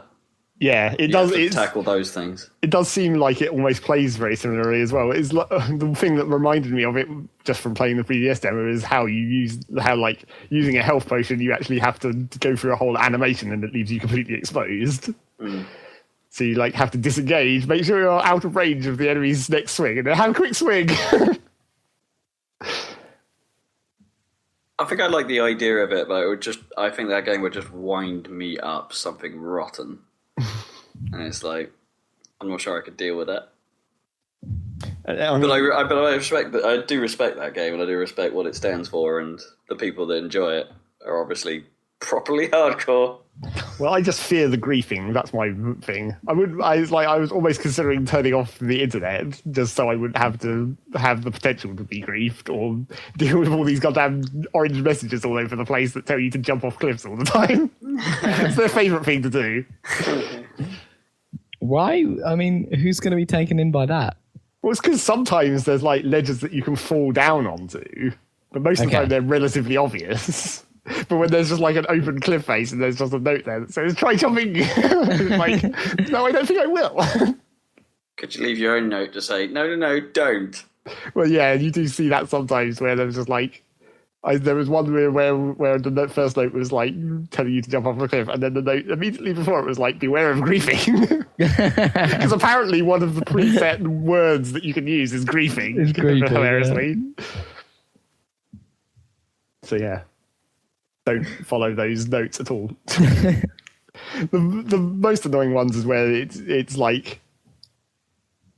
it does it in the tutorial even, where there's just a note on the floor in the middle of this big open room, and so you're I'm going to go and read that note, and then a giant enemy jumps out of the ceiling. It's that was literally, I guess that was sort of the tutorial trying to tell you that's how these notes are going to be in the future. Where, if you just see a note in a completely exposed location, maybe think before you just run up there and try and look at it. Oh, that's good that they at least made that part of the tutorial. Yeah, I guess. That's pretty cool. So yeah, maybe I'll get around to playing more of that. I don't know. I get the feeling that maybe I should try different weaponry and stuff. Because just going sword and shield, which is obvious, maybe I should try bows or at least have a bow as an option. Maybe have some ranged capability. Sounds like a plan. If you can have that too. Because from what I've seen of that, sometimes you can just pick off enemies from afar, and there's nothing they can do about it. So even with the sword, it's been a lot of you see a group of enemies, so you edge really slowly up until you just hit the aggro zone of the one that's nearest you, and then wait for him to come to you, and then kill that one. Just try and aggro enemies one at a time. Because that's the easiest way to deal with them. Kite them back through the castle to some basically convenient choke point. Can you run faster than them? Sometimes. Depends what sort of enemy, I guess. Some enemies are actually really slow.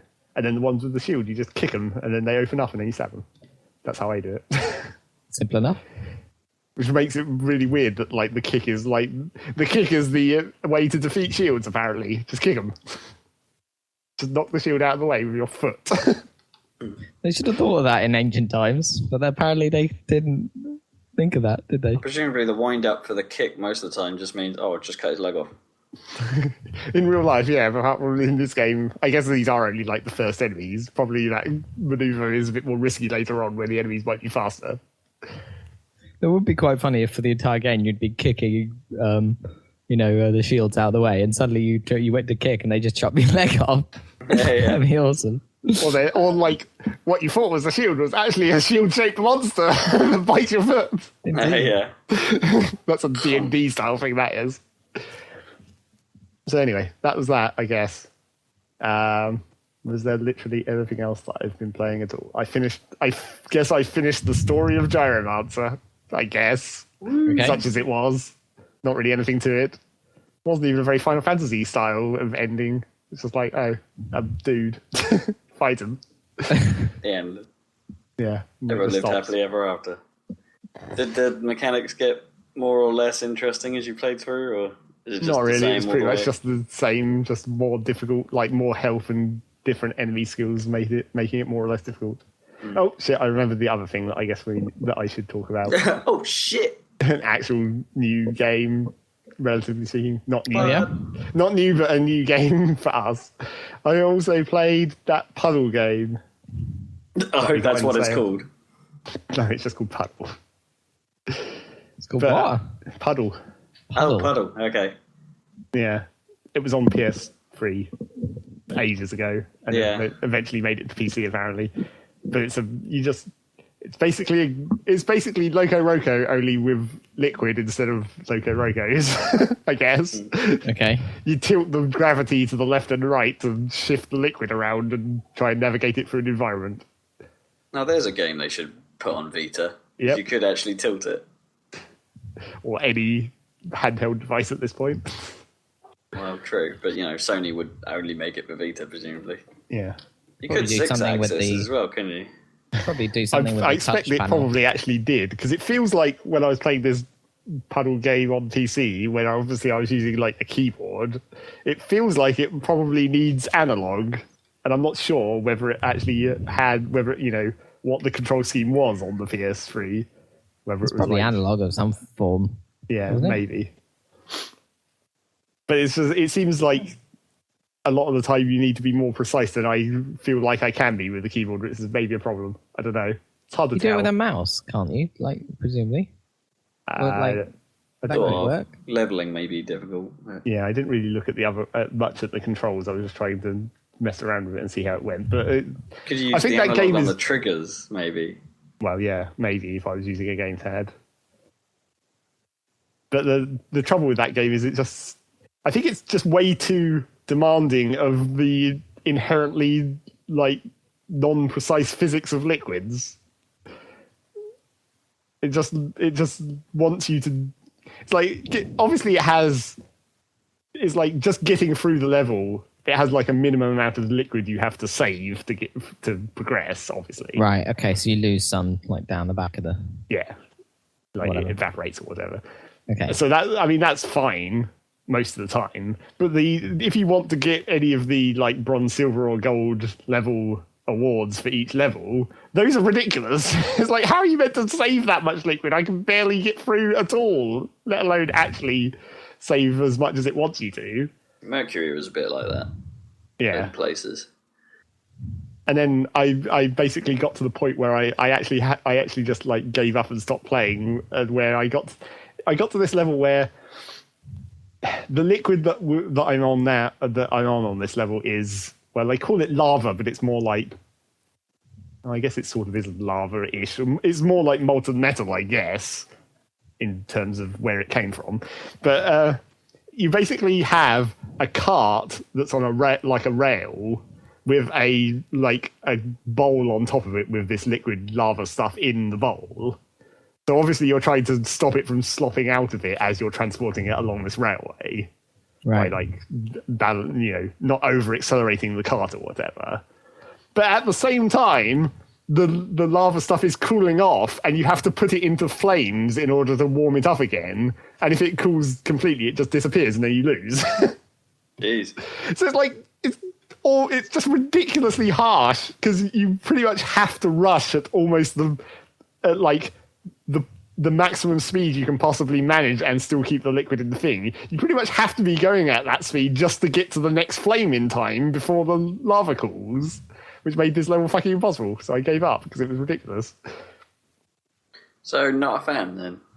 Well, it's okay. I just think they've run into the classic problem of physics-based games of like making a game where they want you to be exact in a physics-based game because you can't.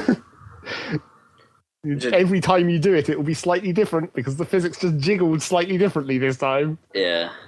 Maybe the analog control would be a help. Maybe.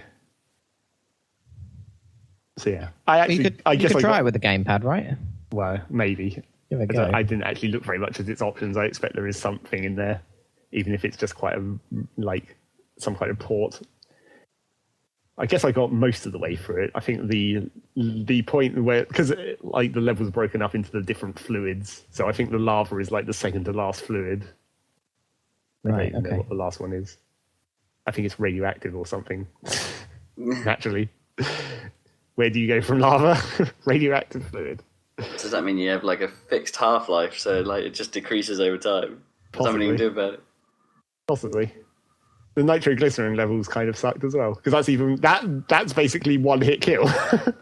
You screw up once and everything explodes. So yeah. Well, that is fairly realistic, I guess. Except normally you don't like transport nitroglycerin around by pouring it really slowly down a ramp. Generally, no. Awesome. So yeah, Puddle. Okay.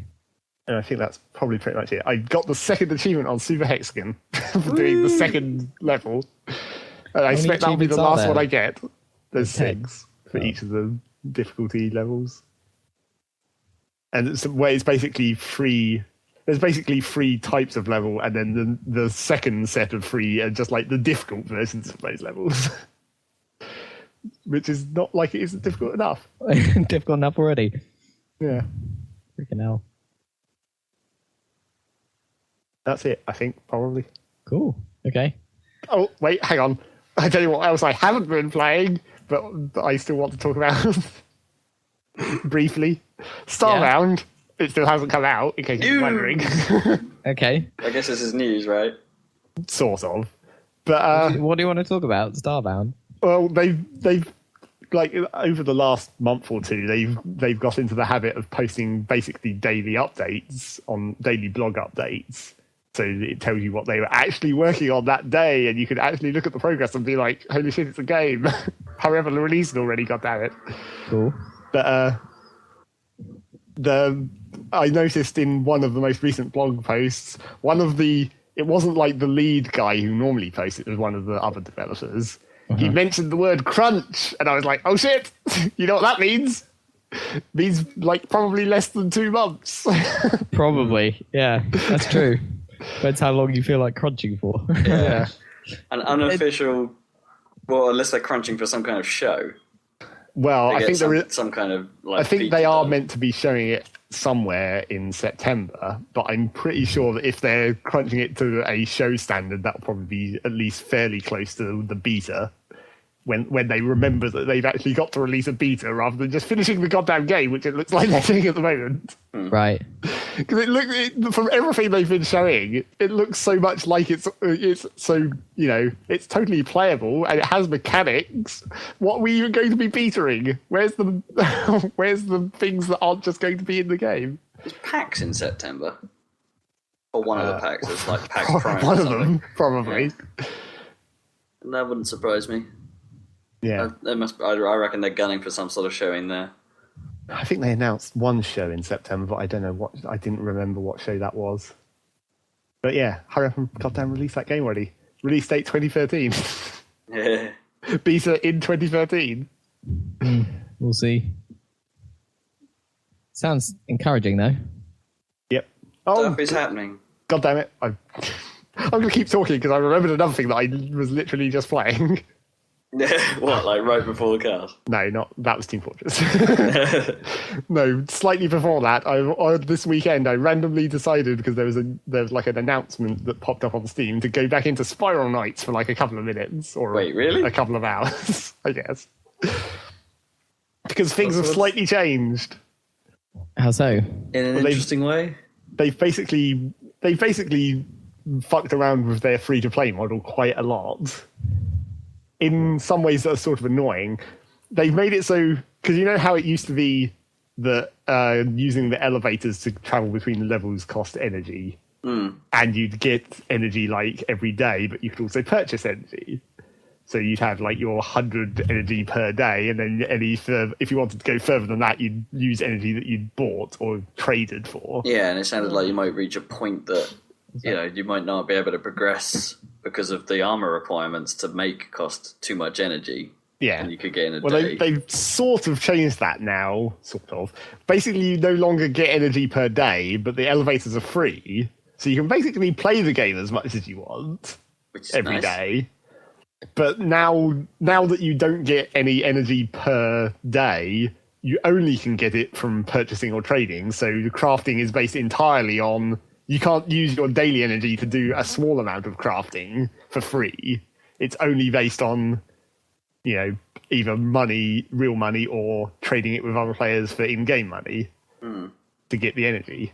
So That's it's like they basically... So does that force people who want to try and stay free to play the auction house game?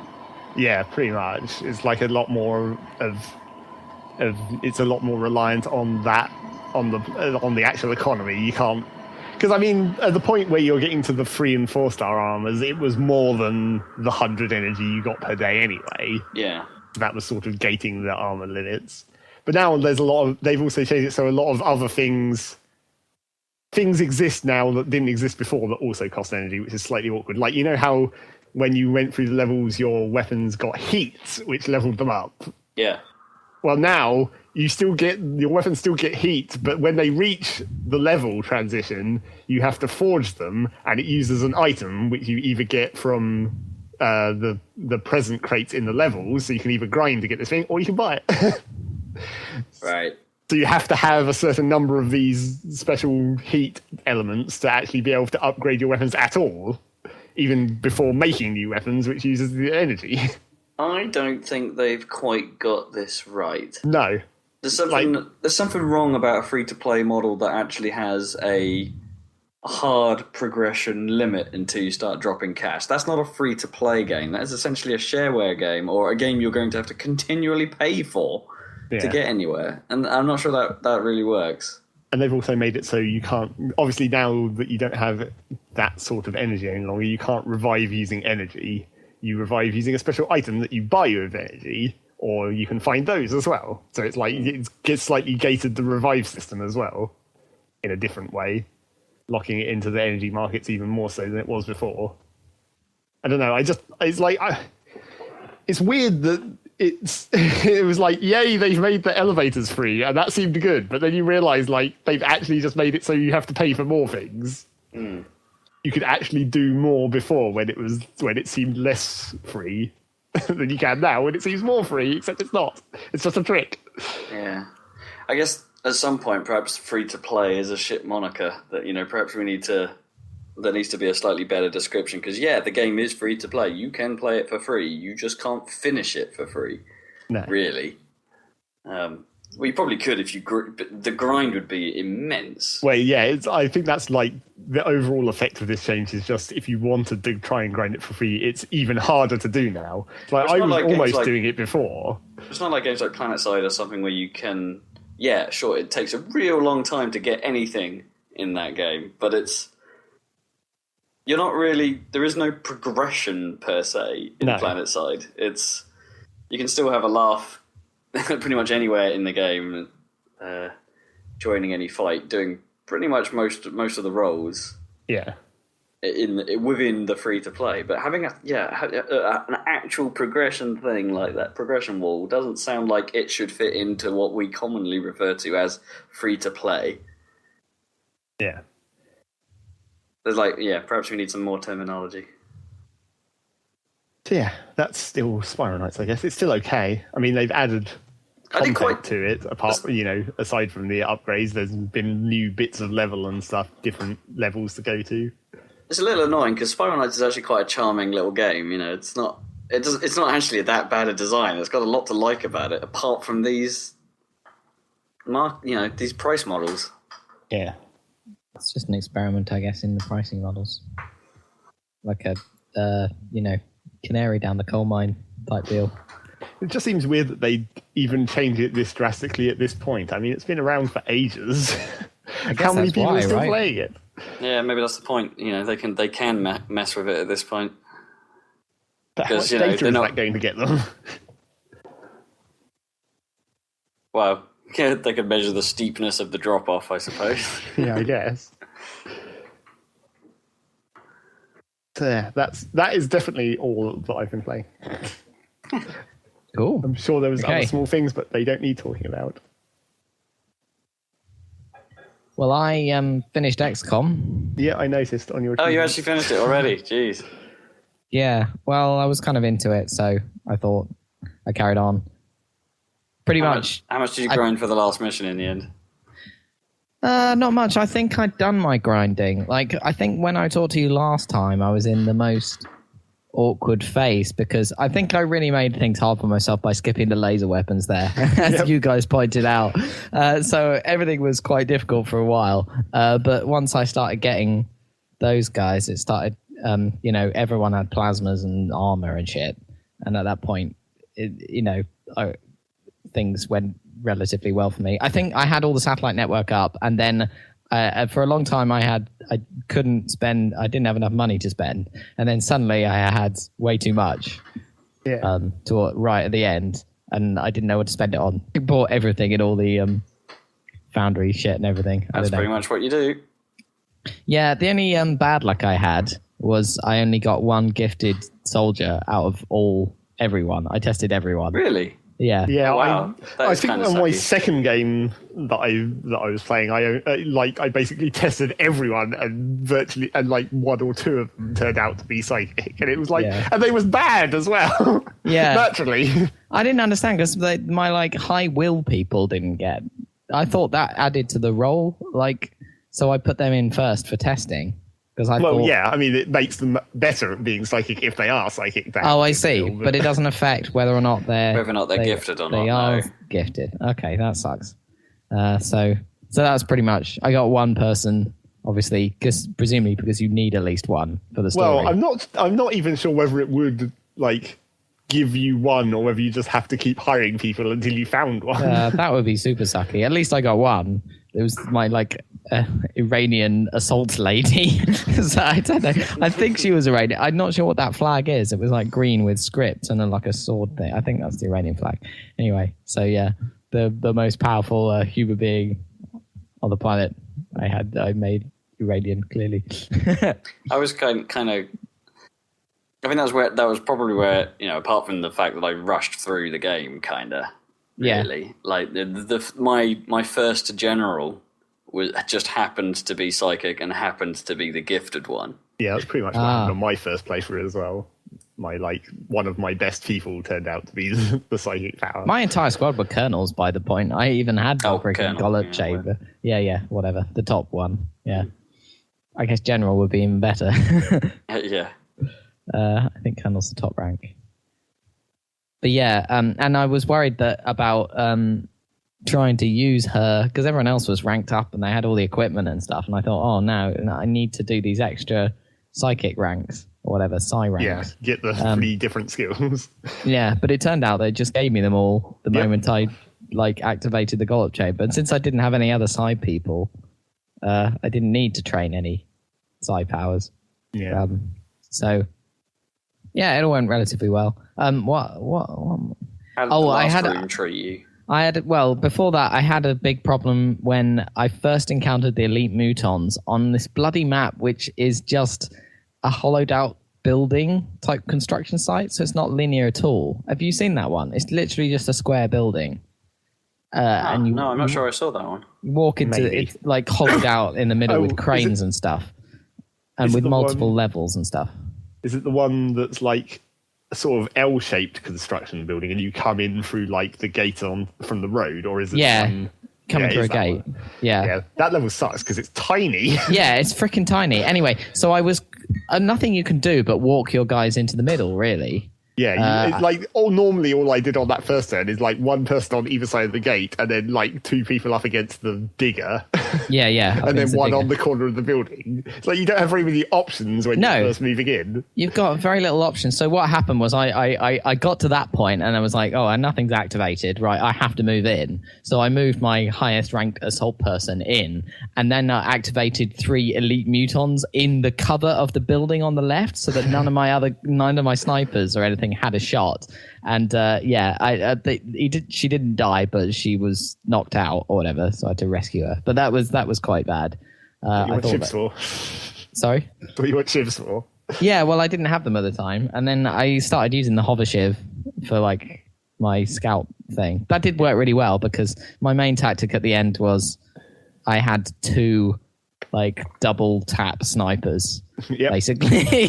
So all you do is move the shiv up, and it's not really even in any danger because you've got like 4 shots of super powered sniper on anything that you see, really. So that was my main tactic. So like you're saying, I actually had more problem. I think I got lucky with the final room. Like I had more problem. Did, you mean? Yeah. Everything just sort of fell into place for me. Yeah, it all worked out. Like I had more problem with the 2 sector pods. Earlier on sucks because the sectopods are bastards. They look like they can see you wherever you are, regardless of whether you can see them. It's a really fucking awkward room as well because it's just open, and the cover if you're up high is kind of rubbish. Yeah, because it gets shot apart, and like they'll do that down like when you're in that cover. No, because I was getting my snipers into the side parts of that cover, and that worked out okay. Yeah.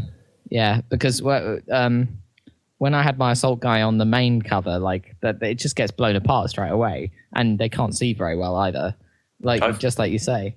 I got lucky by flying my hover shiv really high. Oh, okay. And they seemed to like trying to shoot at it, and most of the time missed. Oh, that's clever. So I once again got kind of lucky. Yeah. Oh, I had 2 because I didn't know you could even take more than 1. That's pretty cool. After what happened to me the first time in that mission, where everyone got fucking mind controlled. Yeah. Bring some robots. Oh, I see. I thought, I'll use robots as to get around that problem. That is clever. As well as my high will team. So I think when I did that room, the first time, I'd actually got sort of lucky and had a battleship crash. So I had the blaster bombs instead of regular rockets. Oh, I didn't get that. Okay. Yeah, it's actually a really obscure thing because first is like some people. I mean, I actually found this out sort of by accident, but some people have said they missed it. But if you have a battleship crash or land, the map is actually really weird because the whole map is the ship. There's no like outside bit. Right. It's like all on. Yeah, I have ship. Seen that. I must have seen that once. But I think what you have to do is there's a certain part of the map you have to go to in order to trigger like a voiceover thing where it's like, oh, look at this thing. And then that gives you that specific piece of the ship becomes available to research, and that gives you the blaster bombs. Oh. Which, I mean, in the original XCOM... I didn't even know they existed. Yeah, in original XCOM, the blaster bombs were those ridiculous things where you could set waypoints for the rocket and they follow the path. Oh, that's really cool. But what they do now is it's basically a rocket launcher where you don't have to have line of sight. You just set the target and the rocket goes there. Huh. I never saw that. But the thing is, I'm sure I got the achievements for getting all the research. Oh. Well, we never researched it and never just made it. I don't know. Oh, I don't remember seeing that at all. I think I must have got that, actually, but I didn't end up using it on the sectopods because like, you have to move a heavy into... Well, that's the thing, because with that, you don't have to be able to see them. So is it like squad sight, so you can do it from anywhere? No, because it's just a ground targeted, and you just set, like with normal rockets, you just set where you want the rocket to go. Okay. You didn't even have to see it, you just have to know where they are. I guess I should have tried that. Yeah. But obviously that even doesn't kill them or anything. That's just like initial damage. Because they have like 2 shots, don't they? Yeah, they have double move and all kinds of goddamn ridiculous shit. Nightmare. I don't know. At least they didn't have, or maybe they did, but they didn't seem to have probes with them, which would have been much worse. Yeah. I didn't actually take any heavies on my last mission, and the first time I did it, I used shredder rockets. Yeah, and they were. Because that worked. That was quite effective. Just making everyone damage them a lot. But the second, the time I was successful, I just didn't take any heavies. They were not that useful to me in the end, compared to just. Yeah, I'm not a big fan of the heavies. Snipers. Really. I just took more support dudes, to keep everyone topped up, and so I could heal the shivs, that kind of stuff. I mean, I hear that on the hard difficulties, the suppression thing is vital. Supposedly, but I don't know. I had more luck like murdering everything as soon as I saw it. Well, my non-hover shiv had suppression, and I used that quite a bit. I took 1 hover and 1 regular because the regular ones have more health. Oh, do they? I hadn't tried the regular one at all. The alloy shivs are the heaviest armored, and then the hover ones have slightly less, but they can fly. Yeah, the obvious trade-off. But they don't. Do the hover ones? I'm not sure the hover ones have suppression though. I didn't get to use it. I don't remember using suppression on the hover one. Maybe it doesn't. Yeah, I should try the alloy ones if I was going to do it again. I don't know. Yeah. Was I used to say that that if you try and it said once that you can do the alien base, but if you take a team with entirely all shivs, the cutscenes kind of just don't look right because there's no one there. I didn't even realize. The ceiling. I didn't realize you could use more than 1 shiv, or you can replace your entire team with shivs. That's pretty cool. That's crazy. I don't know. I took all my guys because I thought, well, I can't remember why. Because you don't have to worry about experience or anything, do you? Because it's the final freaking mission, so you might as well. Yeah, I'm sure I can't remember why. Anyway, never mind. But because the ethereals and stuff, I'd only just started seeing them because I'd only just taken out the outsider UFO because I'd been grinding before I triggered the event. Yeah. Triggered the hyperwave relay thing. So I never got to see an ethereal. You don't see an ethereal until then. No. So I was like beefed up, and then I only had to see like 2 of them before the final mission, and killed them. I killed them all on the first turn I saw them. So I never got mind controlled at all until that last room. Yeah. It happened. I managed. I heard that you can just kill the Uber Ethereal, the boss, and that will end the game. But I actually ended up killing everything. I did the shortcut. Not realizing that would actually just end it, to be honest. I didn't know that was how it works. But yeah. I mean, I did get one guy mind controlled, my heavy, but it didn't get to the next turn where he would actually do anything. Yeah. So I just ignored him. Instead of shooting him, I just killed everyone. Oh yeah, no, I never. Even if my dudes were, mind controlled, I'd like throughout my grind session where I had every enemy like that could appear. Yeah, and it was even during that, if someone got mind controlled, I never tried to get them. Just shoot back. No. Bad idea. Just move everyone out of the way. Yeah, I guess that's the tactic. But I didn't even move. I just knew I had enough to kill the ethereal that was controlling him, and everybody else. Managed to get them all. So that went pretty well considering. Although it is a bit of a weird room because you can move quite far into it before they trigger. Like you can get sort of set up. You see, that didn't happen to me the first time I played it. That's where things went wrong because as I said before, I had a mind controlled muton. Yeah, and I just charged him in, and that triggered everything. Oh right. So my guys were all my team was all outside the room while everything triggered, and then I was really boned at that point. Yeah, that'll screw you up. Yeah, that's a shame because I did that equivalent of that. I had a mind controlled muton to attack the sector pods, but of course that just made them use their bombard thing and kill the crap out of my team further up, which was annoying. Yeah, but went okay. I did try because my plan was to ghost in and spot the boss for my snipers. That didn't quite work. I did ghost in, but then I ended up just it wasn't it managed to move into a position where it was behind cover or something, so I couldn't actually target it. So I just killed everything else first, and then took another turn about it, which meant one of my guys was mind controlled, but it worked out okay.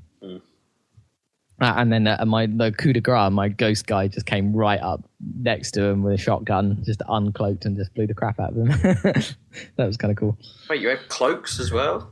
The ghost armor gives you a cloak thing. I've definitely never used it. It's all right. I mean, it's cool because it actually gives you more movement. More movement range as well, which is kind of nice. It's not as much armor, but it's like I eventually stopped using the jumpsuit. Yeah, the Archangel. I didn't bother with the Archangel thing. Yeah, I used it for a bit, but then I thought, well, it's not actually as useful as just having more health. No, it's not. Yeah, because the Titan armor is pretty good. I just ended up using that the entire time. I never really tried. Never even tried the ghost armor. I didn't. Well, I first put it on snipers because it has the grapple from the other armor as well. Yeah. So you can get up high, but I ended up putting Titan armor back on the. Because I'm never going to use them to ghost and scout ahead because they're snipers. So I just put maximum armor. They're never in the way. So yeah, exactly. And then I tried putting it on a support person. That was my plan, and that sort of worked okay. That might make more sense because if you could get them to heal someone in trouble, I guess. But yeah, exactly. You can ghost up and heal people. But you can get screwed up if you put them on assaults that have that reaction shot ability because they'll uncloak when they get that. Free reaction shot thing, which is kind of annoying. But that's why I put it on the support person. It works out okay. I didn't use it that much. I imagine it's more useful on higher difficulties or something. Because it's probably a bit overkill. Well, I bet most people don't use my two sniper tactic. I think that is a bit weird because you do have to be super patient because especially when you're moving through an area, because a lot of the time is spent like very carefully moving through an area where it turns out there was no enemies at all, but you had no idea, so you had to like carefully move up. And if you're using snipers, because they can't fire after they've moved, it's like even slower because you end up overwatching half your team. You don't have to spending a few turns to like just making them catch up. Yeah, basically. So, it's quite tense, but there's a lot of gameplay where you're just sort of moving through an area with no enemies, and you don't know that. But that's all right. Like sometimes that's actually okay because you're like, all right, cool, no one here, sweet, moving on. Yeah. No, it's cool though. It's a good game. Very well judged. I don't know what else you could do with it. I presume they're making a sequel because it was a success, but I don't know what they'll do. Random stuff. Will it be Terror from the Deep? Put more procedural stuff in. Or... Yeah, that's true. I was starting to get sick of the levels towards the end because there was a couple that were coming up quite a bit. Especially the ships. It's just the ships that I had bigger beef with, I think, more than anything else. Well, they're the most awkward areas to fight in anyway. Generally. Yeah.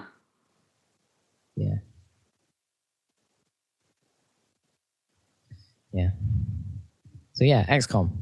And I didn't really play anything else. I was playing a little bit of Magic after your stream yesterday. Oh, yes. I had a quick go at that. It's the same. I actually streamed that on Monday. I just forgot to post it to the cast for ages. I'm not really a fan of this encountered business yet. No, do you know, they do get better. It seems if I'm honest. The first two are really sucky. They're terrible. They're really boring. Yeah. They do get a bit more interesting. Okay. But what I've found, and if you watched the stream, that deck I was using is Which really one were you using? It's the soldier deck. I can't remember what its actual name is. The white weenie one. I got beaten by that the first time I saw it. Yeah, it's kind of a tough deck actually. It's quite versatile. Well, white weenies are kind of one of the classic decks, aren't they, from the beginning of Magic? And they've kept them good. Yeah, and they've got a couple of Keldon Warlord equivalents in there. I saw those. Those are the big ones. Those are crazy. They're really cheap. That's weird. That's a great example of the power creep in Magic that's been happening, is those ones are really cheap to cast. But I also find it strange how that ability has moved all over the colour pie, because it was in red, where it didn't fit. But then they moved it to green, which makes sense, right? And now it sort of worked in red because goblin decks were a thing. Yeah, I guess it came from there. But green, it makes sense as a green ability. It seems weird to put it in white. But it's kind of everywhere now. There's like an equivalent in most colours now. Yeah. But you're right. It is I'm not sure there's a blue one. 3 is ridiculously cheap. Like I've got some of those in my real deck, the green ones that are 3 to cast.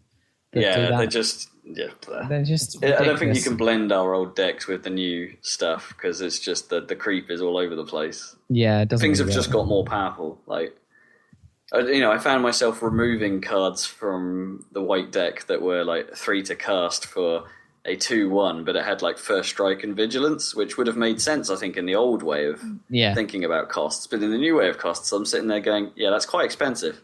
Yeah.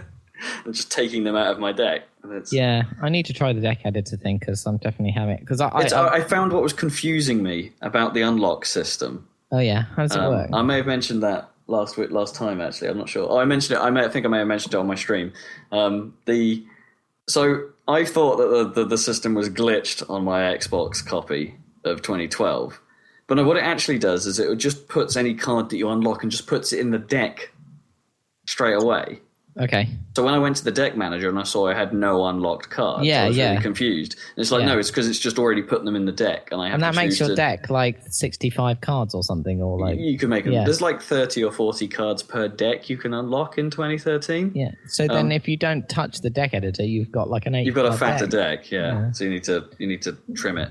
Does it put more land in? Like it will. It automatically, I think, it automatically makes sure there's a 50-50 split between cards and land, or like a 2/3 split or something. Yeah, something like that. It's all automatic, but you have no control of that. You can't change the land to card ratio manually. Oh, you can't? Okay. I don't think you can even really toy with lands in general. There are a few special lands in there, but I've never toyed with a deck that has special lands.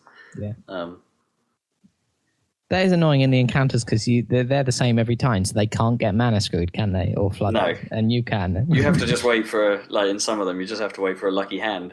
And, I got, in the stream is a good example of that, because I made a couple of dumb decisions, or had a plan and then didn't act on it. Right, didn't execute. Like just, oh fuck, I did that wrong. And then got lucky with my next card or something. And it's like, oh, that's just won the battle. That's handy. Nice.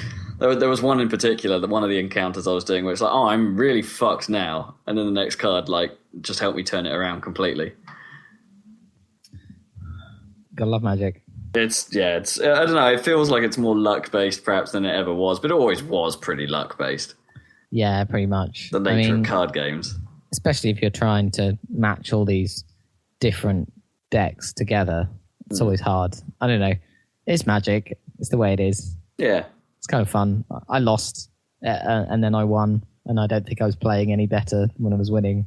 Yeah, I was about to say the new decks they've added to 2013 seemed really interesting. Like there's one deck you get like halfway through the game, which is entirely about life gain. Weird. Yeah, it's kind of a weird deck to fight against. It's on the stream. Okay. That I did playing against that deck. It's caught me by surprise. It's also dumb because they do that thing in Magic where they like introduce the planeswalkers and they try and describe what their preferences are. Because like this life gain deck, it describes the guy as, he prefers to use buff spells that help others, not necessarily, but not often himself, which made him sound like the ultimate companion, perhaps for a two-headed giant match. And it's like, no, that's bullshit. Everything he does gains him life. Okay. It's like, oh well, that's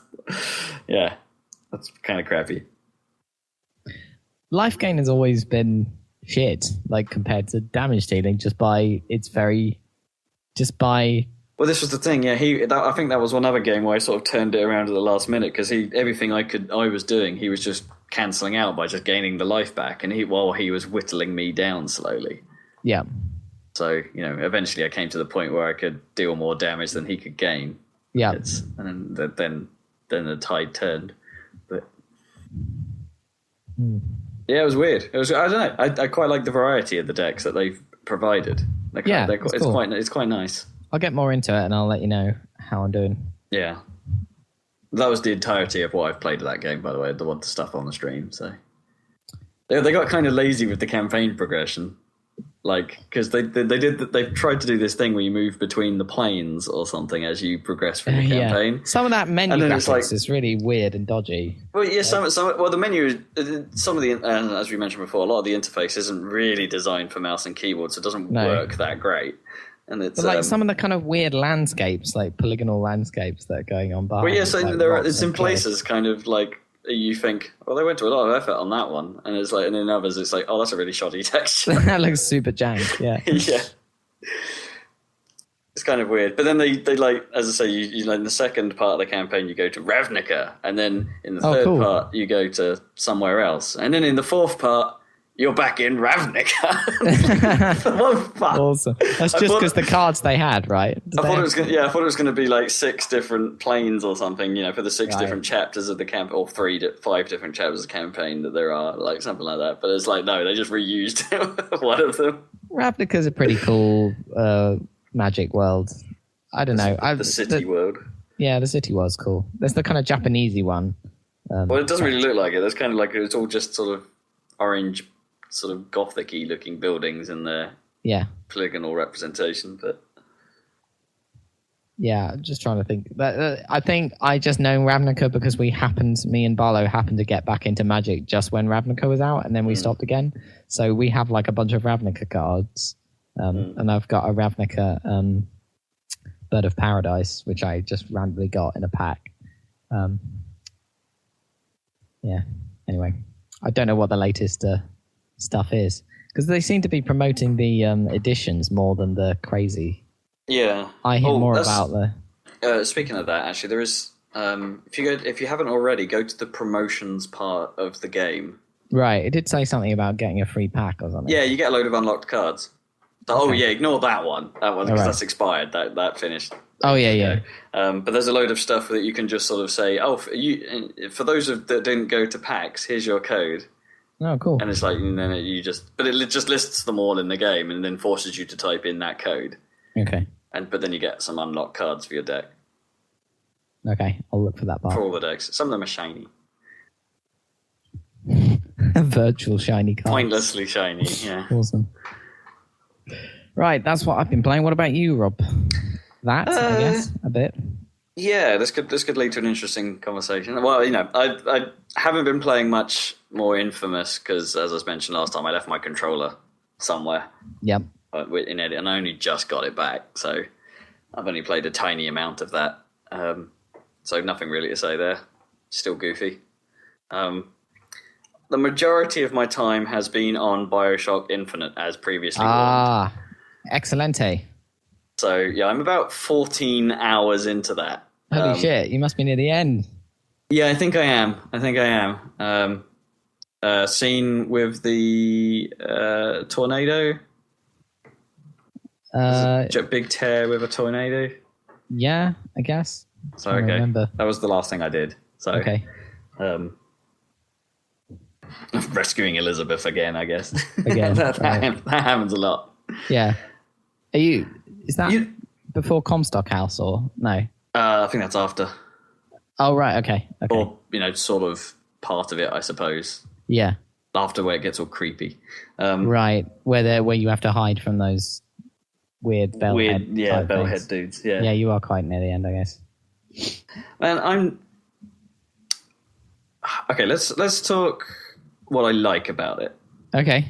Because there are many, many things to like about this game, and I know what my normal review style is to go real negative and be all bitchy about it. But there's a lot to love here.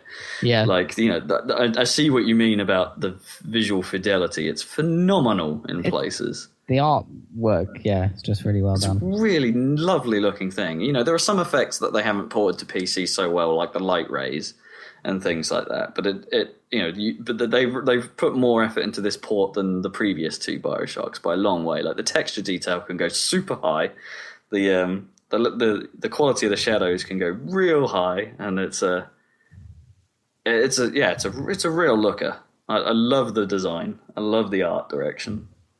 The lighting, yeah, the lighting especially is super vibrant and brilliant. And I love I just like the idea of the settings and stuff. Like, even when you first end up on Columbia, you're in that water-filled temple place with candles everywhere. And It's just it's great, really great. It's like I'm trying to think of the last time I was like totally blown away like that by just the direction.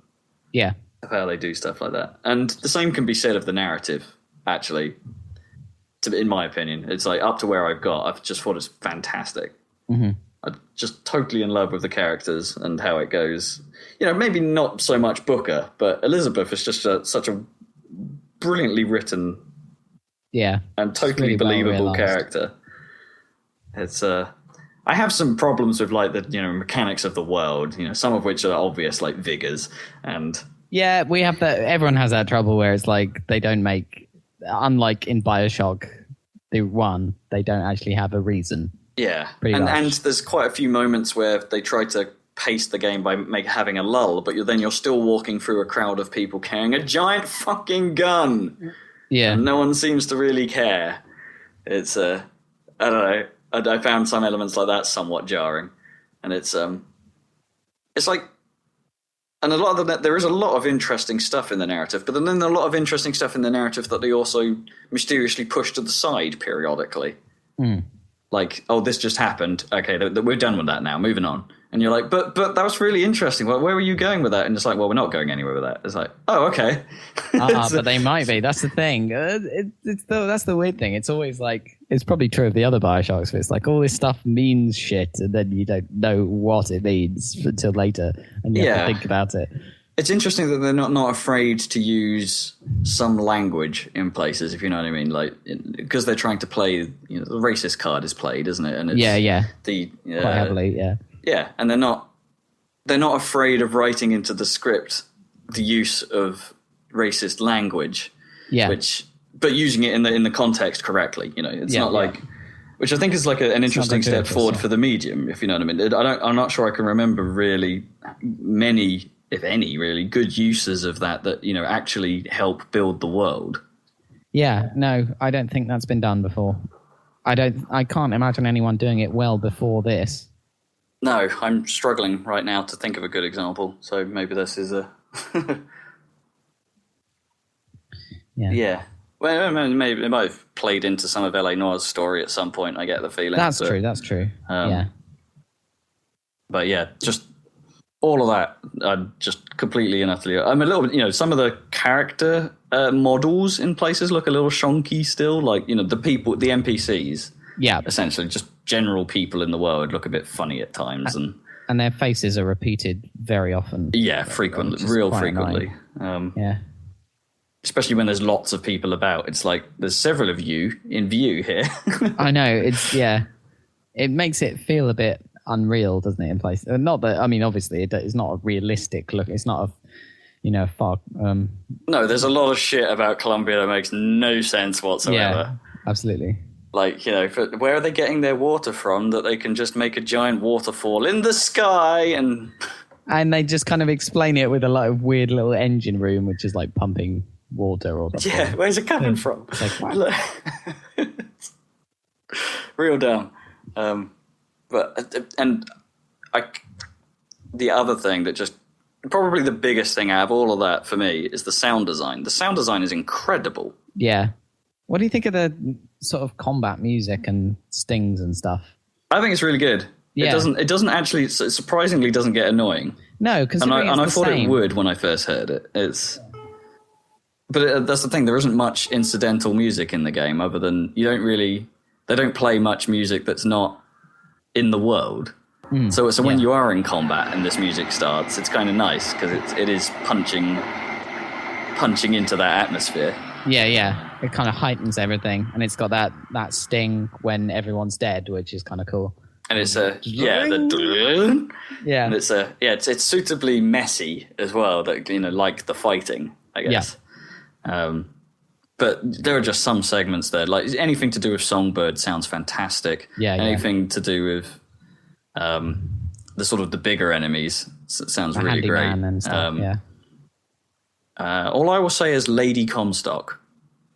In terms of the sound design, that area is fantastic for sound. That was crazy. However, this leads me to my problem. Did you accidentally find that before you were meant to? I don't know. Yeah. Well, that area is just open, isn't it? You just go there, and I looted it, and that causes me to have one of possibly my biggest problems with the game, is that I'm not sure I actually enjoy the gameplay. Right. The combat or just the... I guess that is most exploring the world is fine because it's Bioshocky. You're just looking at everything, looting everything. I don't know. There is a lot of looting for not much purpose sometimes. Yeah, like there's so much potential for looting, and you everywhere. end up with just money, which is great. But then you end up. Or I ended up like I've already got the vigors that I like to use or whatever. Like I could. We don't have buy to spend them all. money on the vigors. You find them all. Yeah, but I mean the vigor upgrades and stuff. I think you have to get those from the you have to buy them this time. There's no I don't think you had to buy all of them in Bioshock. I think you could find some of the upgrades. Because you kind of need to buy the upgrades to make them worthwhile towards the end, obviously. You see, I think this is where I've kind of gone wrong, and I think this is where some of the games I think it heightens a lot of the game's flaws is that I'm playing in hard mode. Right, okay. The reason being is that with my experience with the last two Bioshocks game was that normal was way too easy. Right, normal was a bit easy for me. So I stepped it up to hard to play Bioshock 2, which was a challenge, but it never felt completely unfair. Yeah. I think this feels, at times, completely and utterly impenetrably fucking hard. Right, okay. All right, Lady Comstock, a big fucking moment. I ran out of all resources trying to do that fight. There was nothing. There was no ammo. There was no salts, and a never-ending barrage of people stopping me from getting to the thing I'm supposed to be damaging. Yeah. It's like, that is shit. Sorry, that is a fundamental crapness in design. Yeah. And that. Hold on, just making sure our Audacity's not having a fuck up. It seems to. It's probably just allocating more space. Okay. Although it does say on a little note on the thing, it's like, don't worry, your disk has space for another 460 hours. Oh, that's good to know. I don't think we're going to be here that long, though. Hang on. No, it's not come back yet. Like the hard drive suddenly started working hard. All right, there we go. Oh, it was still recording. It was just having a moment where it wasn't updating the interface. I can probably cut that shit out. Anywho. I can't remember the last time you said that and actually cut something out. Yeah, we'll cut that out. The last time you started with the word live, and then you were like, I'll cut that out. Like, well, then it would have made sense because we covered the intro and us talking about it. Yeah, anyway, So I found that section. That section was that took me out of the game and put me in a big hateful mode. Like, you have to do that boss 3 fucking times, and the first time you do it is the worst and the hardest. And it's which leads me on to some of the other problems. I think the combat areas, not necessarily the combat mechanics, but just the areas in which you fight, don't seem well designed for fighting. Well, some of them are better than others. The ones with the high lines and stuff, the skylines and stuff. Yeah, the big skyline fights are all right. They're actually really quite interesting. The skylines work a lot better than I anticipated. Yeah, they do well. Which, it's like having a handyman fight without the skylines, which I think is the first time you fight the handyman. Yeah, it's really shit. Yeah, it's really. Whereas as soon as you get the handyman fights with skylines, they're a lot more fun and a lot fairer. And they're fun because he has that ability to zap the skylines. Yeah, which makes you go, oh shit, I've got to jump off. But the handyman's way too fast. He'll kill you in two hits in hard mode, and his attacks a sort of area of effect. So if you're running away, chances are you're still going to get hit. And it's freaking impossible to hit his goddamn chest area thing that you're supposed to when he's moving around like. I can't believe there's an achievement for killing one of those with only heart shots. Yeah. It's like, that's... How the hell are you supposed to hit that? That's insane. Yeah. I'm not sure I enjoy the handyman. They're not as cool as the Big Daddy fights weren't exactly massively enjoyable part of Bioshock, but they were... I felt like I had a consistent tactic that worked, and I'm not sure I can come up with one for the handyman. Yeah, like, apart from running away on skylines. Well, that's it pretty much. Yeah. Yeah. So I'm not sure the areas. There's a lot of areas where it's like they're very nice areas. They're very believable areas, but the amount of cover they actually offer you from a swarm of people is way too little. And I found like the AI, the AI just feels cheating. No, they just kind of run towards you, don't they, pretty much? Yeah, they kind of... Well, it's not that they're not that clever. It's because they seem to know exactly where you are at all times. Right, yeah. Like, so you'll get the flat cannon guys that are firing grenades at you. And, like, they'll be firing... You'll take a little rat run to try and get out of there. You can come up from a different angle and perhaps surprise a few of them out of cover. And it's like, no, they've all adjusted by the time you've made it to that location, and the guy will already be firing grenades before you've turned the fucking corner. It's like, ugh, that's not fun, because I can't outsmart people. I have to just brute force my way through them, and it's... Yeah, I have to admit, that does... Yeah, I can see how putting it on hard mode would really bring out the kind of poor stuff about the combat, which is otherwise fairly, like, inoffensive. Like, it's slick enough. So it's never going to be a Halo, and it you know what I mean? Yeah, like it's better than previous Bioshocks. The pace of the combat means that you can't, because you can't. You had more health in Bioshock because they've added the shield in this. Yeah. You could sap more damage a little bit, I think, in Bioshock, or you had ways, or you had that you carried health kits, didn't you, and things. So you could just top it up if you were having a real bad section. Yeah. Which was great. In this, you can't do that. You just die, and then you get respawned, and then you lose a ton of money. And then everyone gets their health back, which, again, is a real shitter in the boss fights, and half of the reason why I found I ran out of stuff, because I died once. Yeah. If you died once, they would reset to at least half health. Right. And then there'd be nothing left to kill them with. And you're like... Yeah. So I was restarting checkpoints at that point. And the checkpointing is terrible. Mm-hmm. Really too infrequent. And if the Lady Comstock stuff, if you wanted to reload a checkpoint to have another stab, like from fresh, because it's the only fucking way to do it, you then have to go through, like, traverse that area again, and then go through the cutscene again, because it wouldn't just checkpoint at the start of the fight conveniently. It's like, ugh. It's annoying. Just put a fucking quick save in, or at least let me disable the weird respawn thing. Because it's basically just forcing Vita chambers onto you. On top of you, yeah. Where you are, yeah. Yeah. Well, it would move you out of the way. You wouldn't get respawned exactly where you died, but... Yeah, but you didn't have to, yeah. I don't know. It's really annoying, and it's kind of like... I'm desperately trying to like the combat, because there is a lot to like... the vigors are fine. The murder of crows is fun, and creating giant traps. I used that was my main one, was the murder of crows with the upgrade, and also the electric one. Trap traps. Yeah, electric one's because it's cheap. Yeah, it's super cheap. You can use it a lot, which is nice. Like, I tried using the is it Undertow, the one that you can use to push people away? I hear that's good when later on, when there's lots of people on those barges, because you just pull them straight off. I'm kind of dreading that last section, because from what I've heard about it, because it sounds like in hard mode it's a real bitch. Yeah. That might be the... So there's a lot to like thus far, but there's a lot I don't get on with as well, which is... makes me wonder about just why some of the review scores are so high.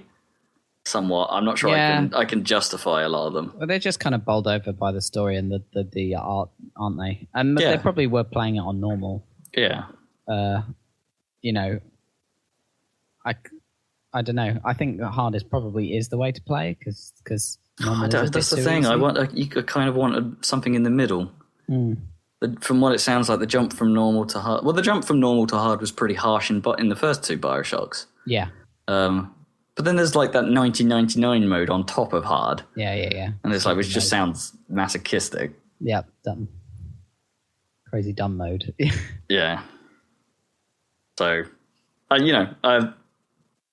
glad I picked it up. It is, I'd be surprised if it didn't turn up in our award thing in some capacity.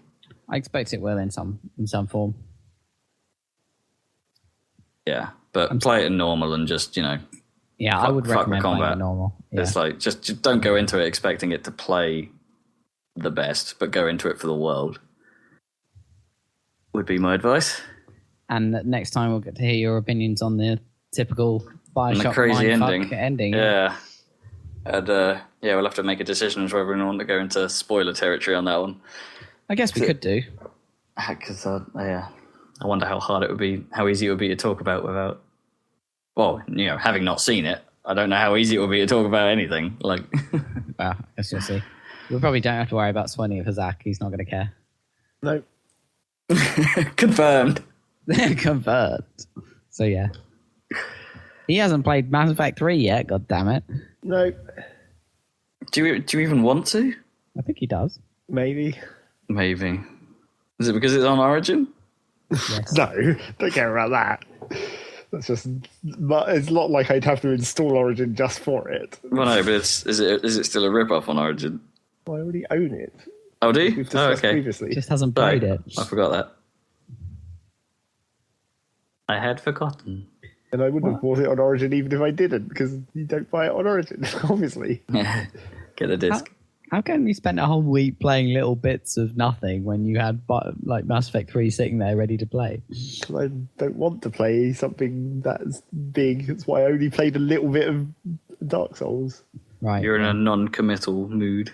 Yeah. I know what I'm going to play next. I was going to get Forza Horizon, but then it's actually out of stock. Oh, is it? On Amazon, so yeah, I don't know. It did drop price to where I was willing to pay, like 20 quid, but now I can't actually buy it. Anyway, never mind. Probably another retailer you can get it from, or you can go eBay. eBay's a good option for that stuff. Yeah, probably eBay. I'll see. Yeah. Used game market, though, but, screw them and their money. Cool, so Bioshock, indeed. I'm trying to think what else. I didn't go back to Dyad. I don't know why. Because from what I really enjoyed at the start of that, I just haven't found myself wanting to go back to it for some reason. Which is weird. I kind of want to, but as soon as it comes to it, it's like, no, I'll do something else. I'll play Bioshock or something. Yeah. Don't know why. I don't know if I mentioned it last time, but I finished Devil May Cry on Son of Sparta difficulty and had a quick blast on Heaven or Hell mode, which is really dumb because it's like that's the mode where you die in one hit, but everything else dies in one hit. Well, and as it turns out, that includes bosses, so you don't really have to do boss fights because they just die. You just punch them once and they die. No, even that you just don't have to punch them; just shoot them with a gun. Awesome. It's really silly, but quite entertaining. So I might go through that again in that mode because it is just you can just blitz through the areas really quickly. I played the first 2 levels and was just skipping story at that point because it's like there was more story than game in that mode, but that's kind of fun. I'm not sure I like the sound of because you also get Hell and Hell after that, which is everything takes normal damage, but you die in one hit. So that sounds like a challenge. That really sounds impossible, to be honest. I think it is doable because you can, as long as you see stuff coming, which is part of the problem. It's almost all avoidable. Right. You can block almost everything. Yeah, or there'll be a way that you can move out of the range of it, or. Okay. But yeah, you the level of discipline I think it's going to involve to not just mash. Like it's so tempting in that game to just keep attacking something when it's down, and it's like if you just do that for just too long, they have a window to get an attack in, and it's like Or some of the enemies with their counter abilities, I'm a bit worried about, like the dream runners in that game can, if you attack too long or you time something wrong, will have a counter attack, and your window for being able to get out of that is tiny. So I reckon that bit, even in Heaven and Hell, might fuck me up if I don't get the first attack in. So yeah, that's still cool. I'm not sure really I've played much else than that. Well, that's quite a bit of Bioshock in there. Yeah, it just drew me in. Yeah, completely. It's good to get it done in a big, in one big experience, kind of. Yeah, definitely. I want to finish it off hopefully in the next day or so. But, yeah, I think that's me. That's me. Well, that's it then. How are we doing on time? Since we're running long, so we're running on. Okay, that might be the end then. Yeah. Listen, cool.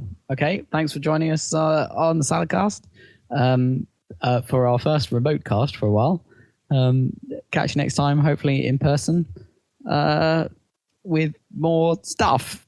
No Mass Effect 3. Yeah. Probably. No, clearly. No SimCity. One thing. No Forza Horizon. One thing I did see that I do want to plug that perhaps is something we should investigate at some point because it looks fucking mental. Is I watch on DJ Kipling's Twitch channel. I watched him play Chivalry. Right. That game looks fucking mental.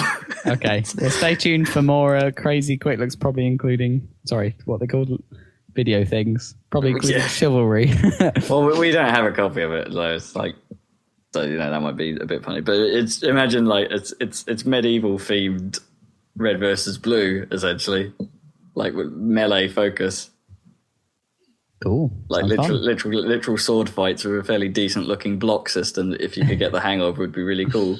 Awesome. But of course then it's like 32 on 32 people fight, so everyone's backstabbing each other while two people are having a real stylish fight and then the others just wade in and then chop their teammate's head off. It's really funny.